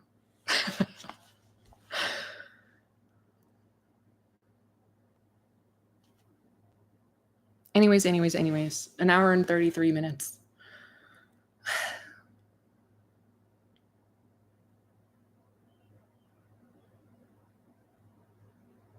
At Manhattan Center, we met Hun Suk Pak, the daughter of Bohi Pak, one of the highest ranking officials in the church. She was Hyojin's age. He had lived with her family in Washington, D.C. during his tumultuous middle school years. She would later become a ballerina with the Universal Ballet Company, Korea's first ballet troupe founded by Sun Myung Moon. Korea's first ballet troupe was founded by Sun Myung Moon.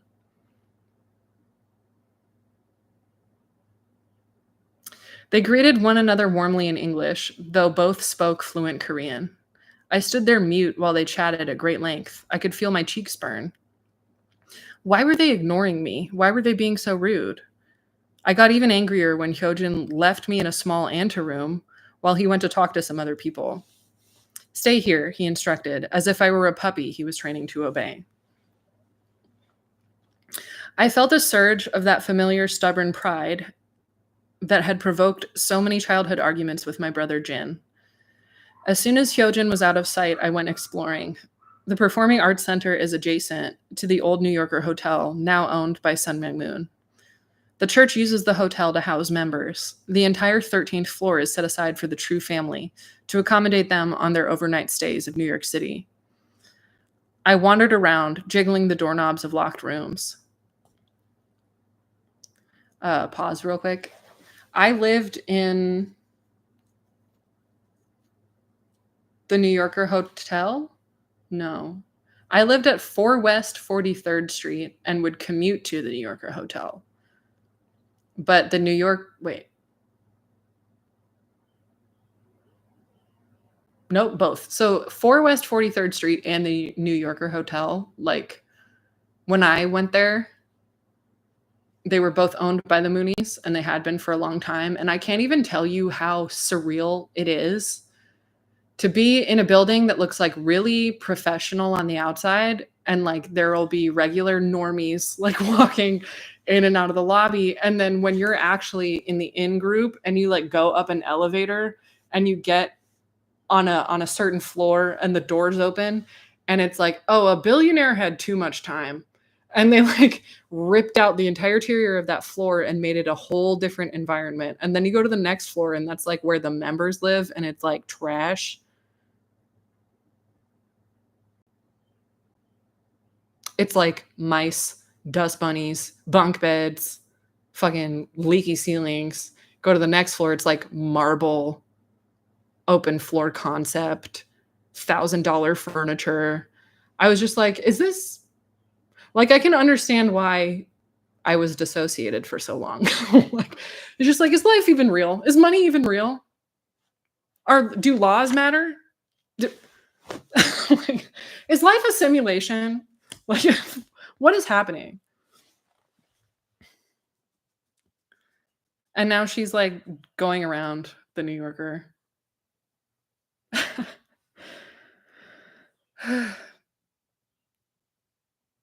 Hyojin was furious when he returned to find that his pet had not stayed put as ordered.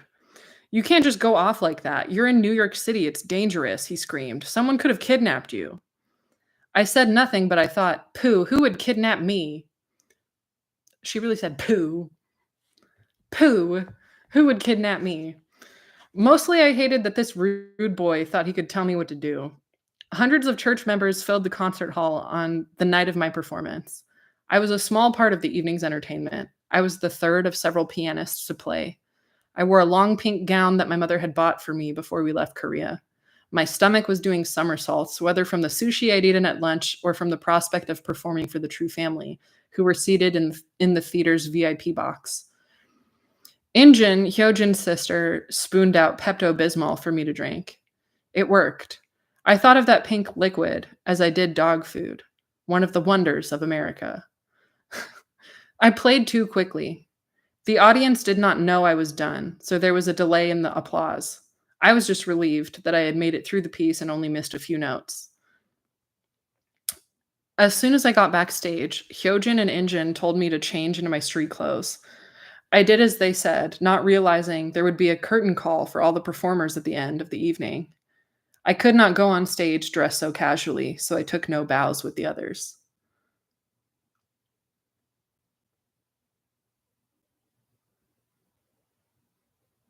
That's some deliberately mean girl shit. In the Moon suite in the New Yorker after the show, the Reverend Moon was so pleased with the evening that he decided that a real piano competition would be an annual event. Mrs. Moon, however, was icy toward me. Why didn't you take your bow with the others? She snapped. Why did you change your clothes? I was taken aback. What could I say? That I had done as her son instructed? Hyojin watched me squirm and said nothing. I just bowed my head and accepted my scolding. Yeah, he said nothing because he's getting off on your pain because him and his sister are sadistic assholes. My failure to appear for the curtain call was not my first infraction, it turned out. Mrs. Moon had been keeping track of my missteps. She enumerated them all for my mother the next day. I had been rude to enter their home wearing my boots.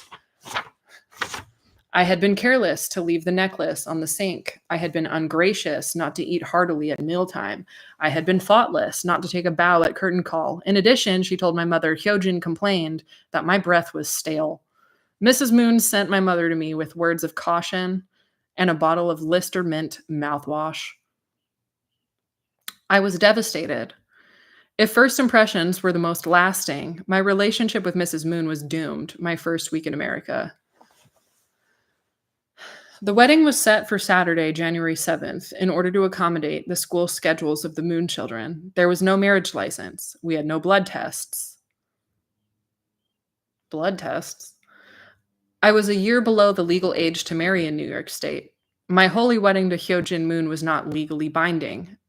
Not that I knew that or cared. The Reverend Sungman Moon's authority was the only power that mattered. We attended breakfast with the Reverend and Mrs. Moon in the morning. My mother urged me to eat. It would be a long day. There would be 2 ceremonies. A Western ritual would be held in the library of Belvedere. I would wear a long white dress and veil. Afterward, there would be a traditional Korean wedding for which Hyojin and I would wear the traditional wedding clothes of our native country. A banquet would follow in New York City. My mother asked Mrs. Moon if I might have a hairdresser arrange my hair and apply my makeup. A waste of money, Mrs. Moon said. Injin would help. I worshipped Injin as a member of the True family, but I was not so certain I trusted her to be my friend. She did as her parents asked, winning their praise for her kindness to me, but I could see that I was no more her type than I was Hyojin's. As she dusted my face with powder, she offered me some advice. I would have to change, and fast, if I was going to fit in with the Moon children, especially my husband.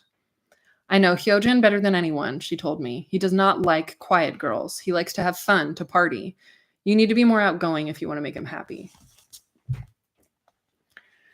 Hyojin looked pleased enough when he stopped by to see me just before the ceremony, but I knew I was not the source of his happiness. On this day, he would be his father's favorite, the good son, not the black sheep. He even agreed to trim his long, shaggy hair to please his parents. As I walked alone down the long hallway that led to the library in my future, an old Korean woman whispered to me, "Don't smile or your first child will be a girl." What the fuck?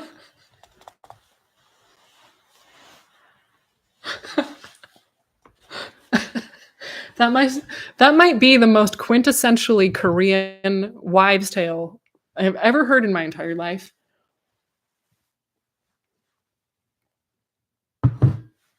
God forbid you have a firstborn daughter. Don't smile, or your first child will be a girl. That was an easy instruction to follow, and not just because I knew the great disappointment that greeted the birth of females in my culture. My wedding day was supposed to be the happiest day of my life, but all I felt was numb. I wanted to weep for the girl I was. When I look at the photographs in my wedding album, I look even more miserable in those pictures than I remember feeling.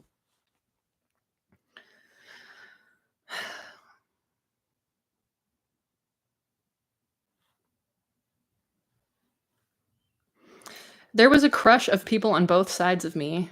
As I entered the library and made my way across the room to the Reverend and Mrs. Moon in their long white ceremonial robes, the library was very hot, packed with people, all of whom were strangers to me, except for my parents.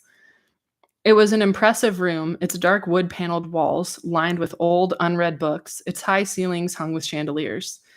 It was hard not to believe in that setting that I was fulfilling God's plan for me and for the future of the True family, charged by him with establishing heaven on earth. I was an instrument of his larger purpose. The marriage of Hyojin Moon and Nansa Kong was no silly human love match. God and Sun Myung Moon, by uniting us, had ordained it. It was a smaller group of family and church leaders who attended the Korean rites upstairs in Belvedere. I was learning that the Moons do the most momentous things in life in a hurry, so I barely had time to arrange my hair in the traditional style before I was summoned. I forgot to dot my cheeks in red in the customary manner, a failure noted by Mrs. Moon and the ladies who surrounded her. Hyojin and I stood before the true parents at an offering table laden with food and Korean wine. Fruits and vegetables were strewn beneath my skirt as part of a folk tradition meant to symbolize the bride's desire to produce many children. I remember little of the actual ceremony. I was so tired that I relied on the flash of the official church photographer's camera to keep me focused. I was grateful for orders to stand here or say this. If I kept moving, I would not collapse. A driver took Hyojin and me back to East Garden to change our clothes for the reception that would be held in the ballroom of Manhattan Center. He delivered us to a small stone house up the hill from the mansion. With its white porch and charming stone facade, it looked like something out of a fairy tale. This is where Hyojin and I would live. We called the place Cottage House. There was a living room, a guest room, and a small kitchen on the first floor. Upstairs was a small bathroom and 2 bedrooms. Our suitcases, I saw, had been delivered to the larger of the bedrooms. Hyojin insisted that we have sex. I begged him to wait until the night. True parents expected us to be ready to leave within the hour, but he would not be put off. I did not want to be naked in front of him. I slipped into bed to remove my clothes, a practice I would continue for the next 14 years. I had read the books my mother gave me, but I was totally unprepared for the shock of sexual intercourse. When Hyojin got on top of me, I did not know what to expect. He was very rough, excited at the prospect of deflowering a virgin. He told me what to do, where to touch. I just followed his directions. When he entered me, it was all I could do not to cry out from the pain. It did not take very long for him to finish, but for hours afterward, my insides burned with pain. So this is what sex is, I kept thinking. I began to cry from pain, from exhaustion, from shame. I felt we were wrong not to wait. Hyojin kept trying to shush me. Didn't I enjoy it? He wanted to know. It was very ouchy, I told him, using a little girl's word for a woman's pain. He said he'd never heard that reaction before, confirming all the rumors I had heard in Korea. Hyojin had had many lovers. I was shocked and hurt that he would confess his sin in such a callous and cavalier way. I wept even harder until his sharp tone and angry rebuke forced me to dry my tears. At least I now knew what sex was and who my husband was. It was horrible. He was no better.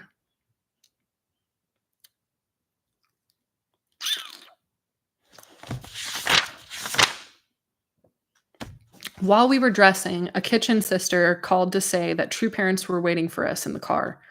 We rushed downstairs and into the front seat of a black limousine. Mrs. Moon looked at me accusingly. "What delayed you?" she snapped. "There are people waiting." Hyojin said nothing, but our flushed faces and hastily arranged clothing made our actions evident. I was glad the Moons were in the back seat so that they could not see my shame. I fell asleep on the drive to Manhattan, but my rest was short-lived. The ballroom of Manhattan Center was filled with banquet tables and hundreds of people, most of them American members. They cheered as we entered and took our seats at the head table. I was tired of all the hoopla, but there was still hours of entertainment and dining ahead of me. It was an American meal of steak and baked potatoes and ice cream and cake. My mother urged me to eat, but everything tasted like sand. Despite the Korean flavor of the entertainment, the entire evening was conducted in English. I understood not a word of the many speeches and toasts raised in honor of Hyojin and me. I smiled when the others smiled and applauded when the others did likewise. The language barrier had the effect of making me a spectator at my own wedding. I was in this group, but not part of it. I looked around at all the Moons singing, clapping. Everyone looked so happy. It was pretty exciting to watch.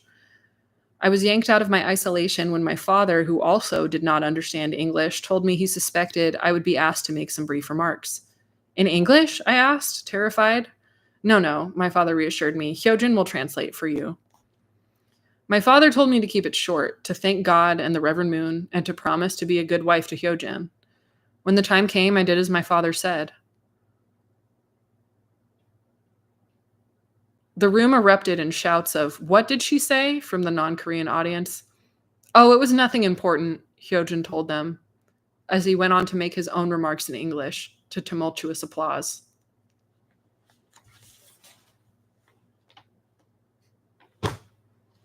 I was going to wait till the end of the chapter to say anything.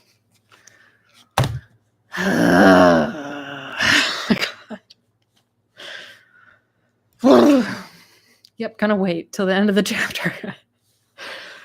I kept my hands in my lap as I clapped. The Reverend Moon instructed me to lift them onto the table and told me to applaud more openly to demonstrate my joy on my wedding day and my appreciation of Hyojin. I did as he instructed, thinking all the while, I am such an idiot. Can't I do anything right?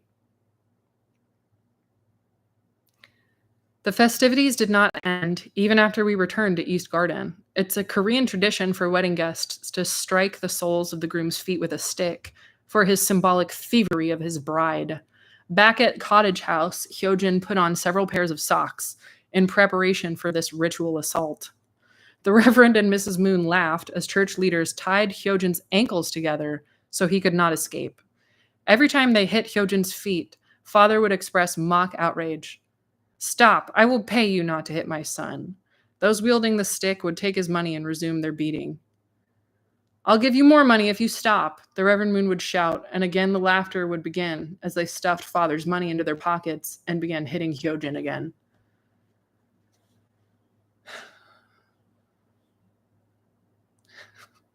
"I'm getting indicted for tax evasion. Quick, take more money and beat my kid for me. Go, take it." Jesus fucking Christ. I watched the proceedings from a soft armchair that threatened to swallow me straight into sleep. Everyone commented on my calm demeanor. She does not cry out to them to stop beating her husband. Hitting her husband. I was not calm, I was numb. At the urging of the crowd, I tried to untie his ankles, but I was so tired, Hyojin had to do it himself. The next morning, we all gathered at the Reverend Moon's breakfast table. Hyojin disappeared early. I don't know to where. I stayed to wait on the Reverend and Mrs. Moon. I was not certain what my role should be in the True family, and my new husband was little help in guiding me.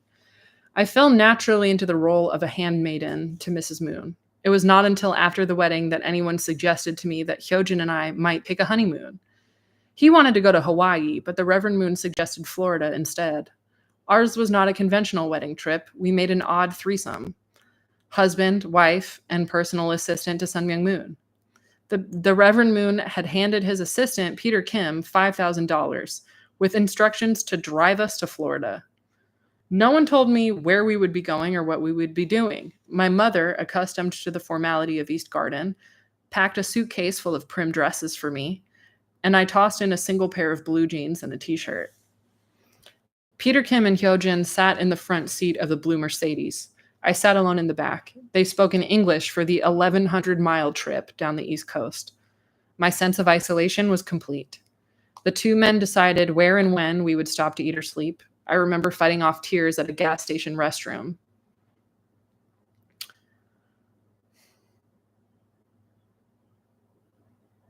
I could not figure out how the hand dryer worked. I thought I had broken it when it would not stop blowing hot air. It was a small moment, but a lonely one. Such a simple thing, and I had no one to ask for help. I brightened a little when we arrived in Florida, and Peter Kim suggested taking me to Disney World. I was a 15-year-old girl. I could not imagine a more wonderful vacation spot. Hyojin was unenthusiastic. He had been there many times before. He reluctantly agreed to stop in Orlando. It was cold. A light drizzle was falling, but I did not care. I walked down Main Street, USA towards Cinderella's castle and understood exactly why they call Disney World the Magic Kingdom. I kept my eyes peeled for Mickey Mouse or any of the familiar costume characters, but I would not have an opportunity to see any of them. 10 minutes after we arrived, Hyojin declared that he was bored and wanted to leave. I was astounded by his selfishness, but I followed a few steps behind as he led the way back to the Mercedes. The Reverend Moon had suggested we drive to give me a chance to see some of the United States, but Hyojin soon ran out of patience with that plan as well. He summoned a security guard from East Garden to fly down to Florida to pick up the car. We were flying to Las Vegas, he told me. I had no idea where or what Las Vegas was, and neither Hyojin nor Peter Kim bothered to enlighten me. Neither did they tell me that the Reverend and Mrs. Moon and my own mother and father were vacationing there.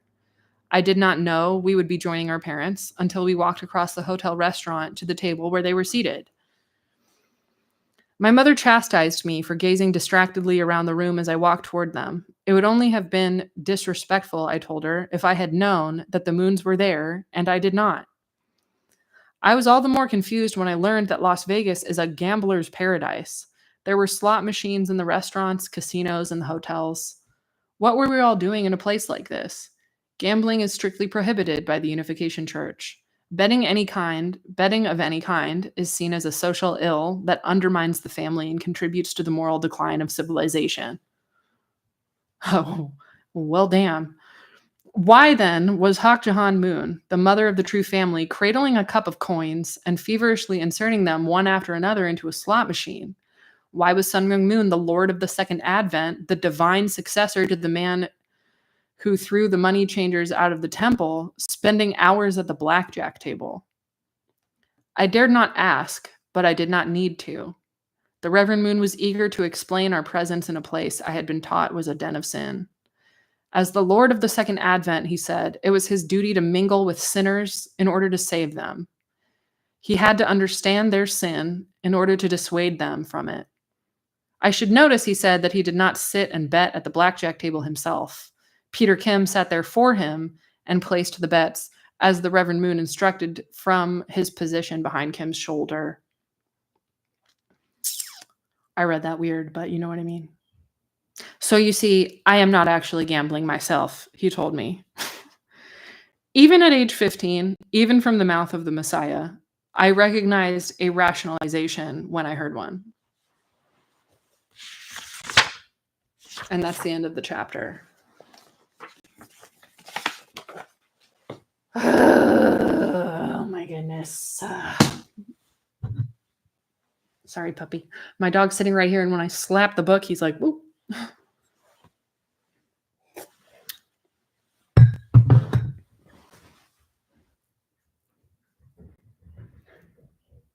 People in the comments saying, oh, her experiences, sad face. Yes, grr, I feel the same. Such hypocrisy.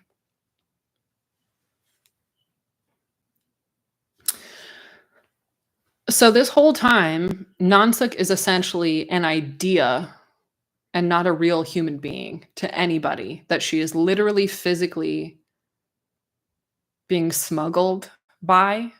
They sort of just throw her in the back of a Mercedes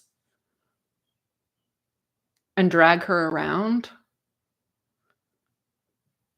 smuggle her state to state.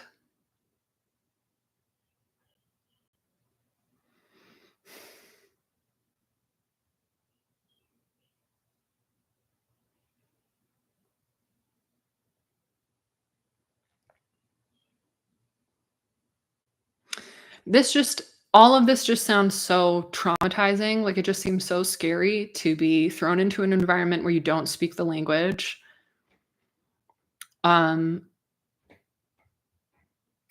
She was essentially raped by Hyojin. That's what that was. Like, he might not have physically overpowered her, but she didn't have a choice. She was 15 years old. And he was more powerful than her.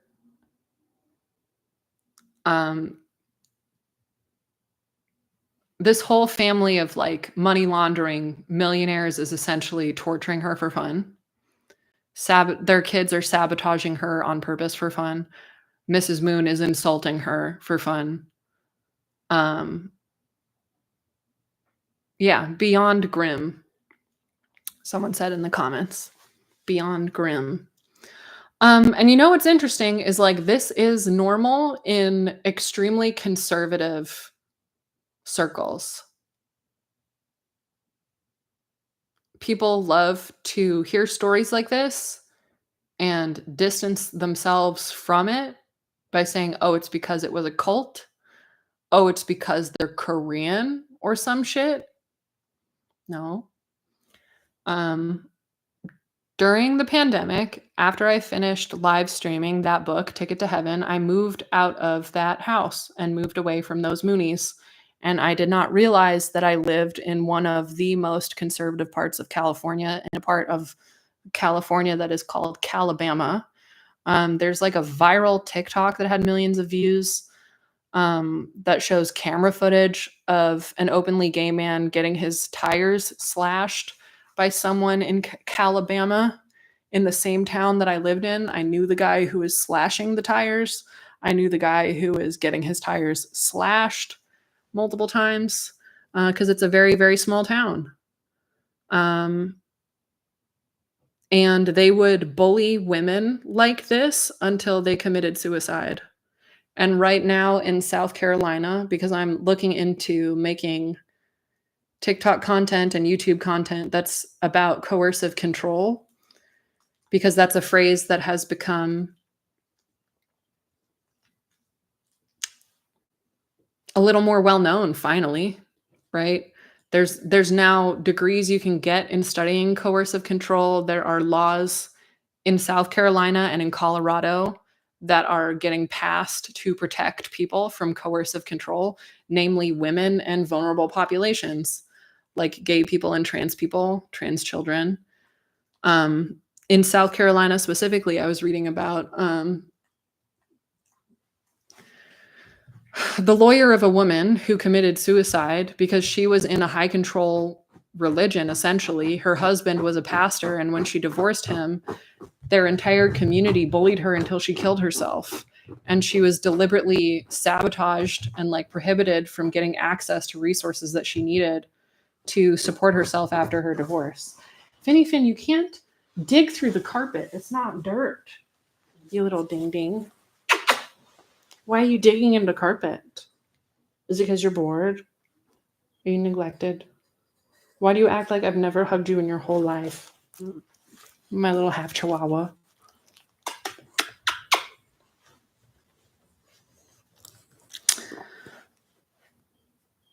And they have the audacity to call themselves the true parents, said Seeking Truth. It's a classic like double speak, right? It's like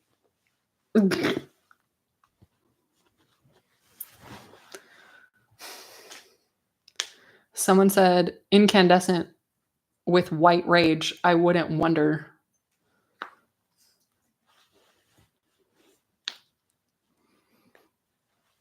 There are active KKK members like within a hour drive from that town in Calabama.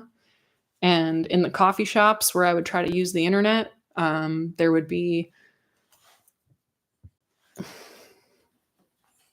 violently anti-Jewish, violently anti-government, anti-vaccine, anti-COVID, anti-everything posters just hung up on the billboard. I started posting TikToks and gained about 60,000 followers on TikTok, and I was harassed in person all the time for it. I could hear people talking about me from 10 or 15 feet away all the time.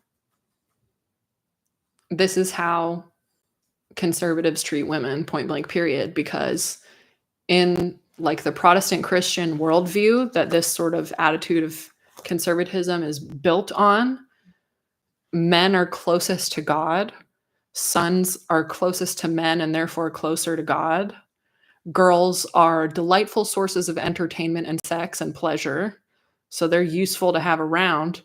Grown women with fully formed cerebral cortexes are annoying.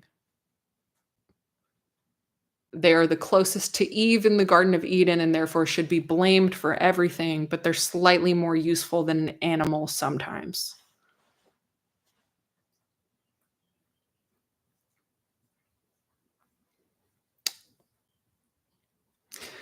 So yeah, glad I didn't get married. Glad I was not forced into a child marriage like so many of my peers. Glad I was not Um,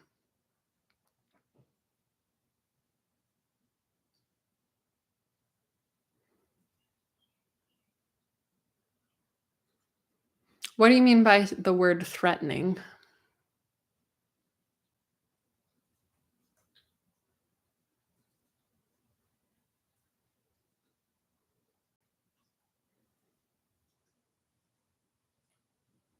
Someone said, "Are you safe now where you live?"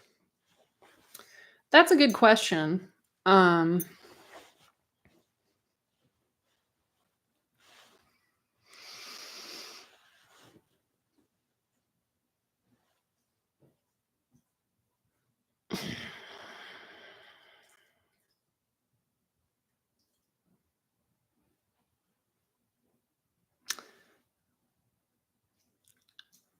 I have talked about how I've been unjustly fired before in Calabama and in Portland. I mean, I don't exactly try to like suck up to people who are paying me. If I wanted to stay employed, if I thought I needed to stick around, and if I prioritized making $20 an hour or less over being coercively controlled and emotionally abused to my face, then I would figure out a way to shut my mouth and stay employed, toe the line a little bit. But it's just like I didn't leave a cult and go to trauma therapy just to go backwards and work in places where I have to act like I'm in a cult again. And it's also illegal to treat me the way that I've been treated at different places. But I've also had like someone from a former workplace show up at my new workplace here in Oregon. Um, People get nosy. People act really fucking weird when they figure out that I have 76,000 followers on TikTok, as if that's a big number, as if there aren't like several million people who have less than 100,000 followers. Like it doesn't actually mean anything. Like those numbers don't matter. A part of the reason I found it difficult to transition to full-time online work and ended up moving states when I originally asked my audience to help me transition to full-time online work, I found people filming me in the Bay Area. People would come up and talk to me and stuff, and then they would show me my TikTok afterward. People just acting really fucking weird, as if I'm famous. Like as as if having you do you know what I'm trying to say? It's like, okay, so the TikTok algorithm likes me. I'm not rich. I don't think I'm famous. I'm not trying to be famous. Are you okay? Like what? Anyways,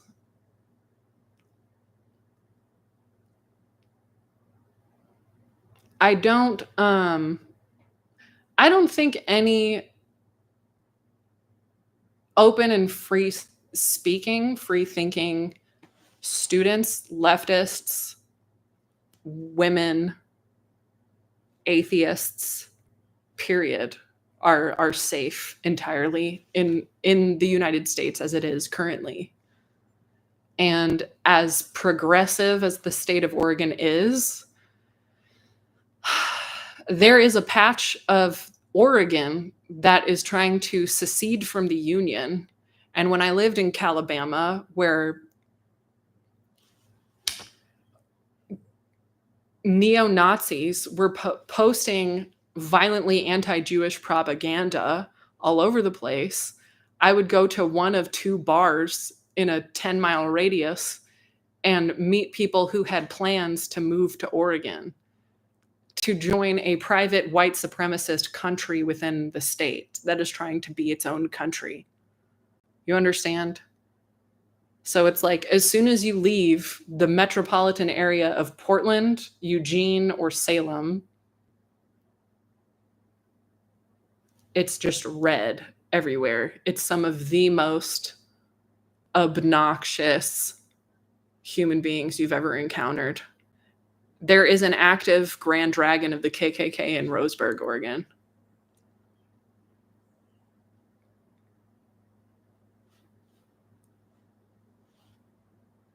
Um, so I'm in a part of town that is very close to a bunch of like, it's such a haphazard mix of like, you have no idea who you're talking to.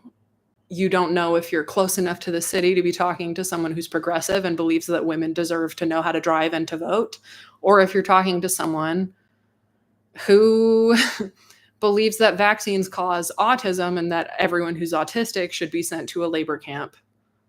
You really have no way of knowing. No way of knowing because all the fashion is blending together. Sometimes it's not even the white ones. Sometimes skin color is not a good indicator anymore of how conservative someone is.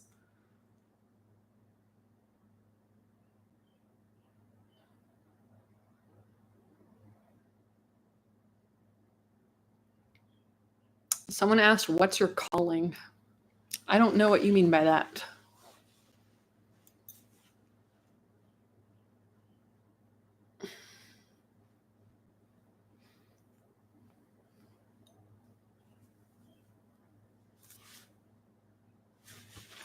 I'm excited about the stuff that I do when I'm not sitting against a blank wall talking to all of you. um, I'm excited about all of the things that I'm continuing to learn about myself and all of the progress I'm making in terms of my own mental and emotional health. Um, Author, university lecturer. Oh, that's sweet.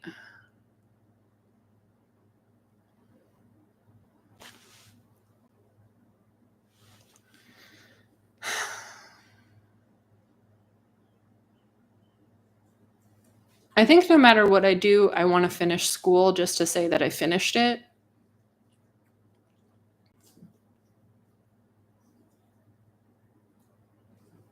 And I think before Ronald Reagan started charging people money for college, it was pretty much like I feel like it's a pretty standard thing around the world that like going to school doesn't have to be the only thing you do. Like you can go to school and be doing something else at the same time. You can get a good degree, an advanced degree even, and do something that is not entirely academic or intellectual. Not that there's anything wrong with that. But you know what I'm trying to say is like, I think sometimes as soon as someone says, I want to go to college or I want to finish a degree, they're like, oh, that's all they can do. That's they're there for the book learning. It's like, I don't know. I like applied anthropology. I like anthropology within the context of solving real world problems right now. Um, you have so much material and passion to share. Thank you so much. And you know what? Part of the reason I'm emboldened to do this at all is because in my anthropology classes at Long Beach City College, in our chapters, in our lessons, they would like quote and show videos of people who do this, like people who go on YouTube specifically and write books and do public speaking engagements and do TED Talks or whatever, but like as their full-time job, go on YouTube and literally just exist very loudly in their specific culture and tell the truth about their culture. And most of the time it was someone who was like intersex, non-binary, gay, and like, what's the word? Like from a native community, like Native American, Native Machica, I think is like the more native way to say Mexicano, right? It's like if you're in a very unique like overlap of cultures and marginalized identities, sometimes it really is groundbreaking enough to just exist very loudly and accurately instead of masking and trying to blend into a white Christian nationalist narrative of how people are and how the world works. And that can be a fascinating self-ethnography that contributes to research for years. Like, next thing you know, you're featured in an anthropology textbook. And those have been some of the best videos I've ever seen. Some of the most engaging conversations have come out of just, like, being introduced to, I guess, activists, but just, like, people loudly existing online.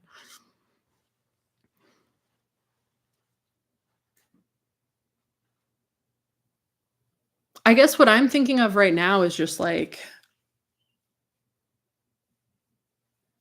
university students are getting targeted the most. It is the easiest for our current administration to get their hands on somebody, like immigrant or legal citizen or otherwise, if they're deeply intertwined in a federally funded college. They know where that person will be on what days.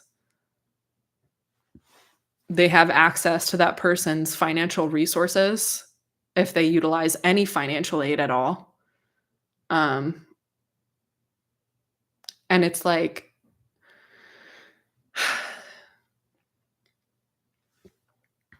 I think for me, finishing classes and continuing to do what I'm doing, like posting content, but at a better pace that's a little more SEO optimized, and incorporating cultural items into what I'm talking about, I guess.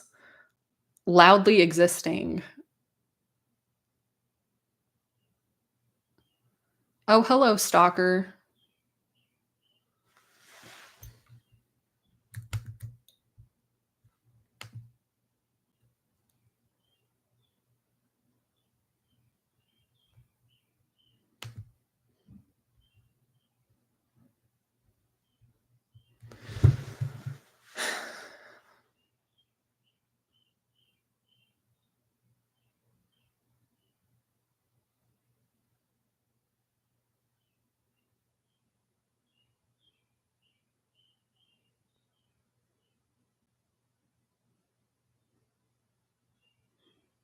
I think it's time to end the stream. I don't understand why you capitalized the T in Taylor. Bespoke tailor made. He did not delete his comment. I hid him from the chat. That's the dude who sent cops to my house. Well, it's been riggedy real. Stay safe, everyone. See you next time.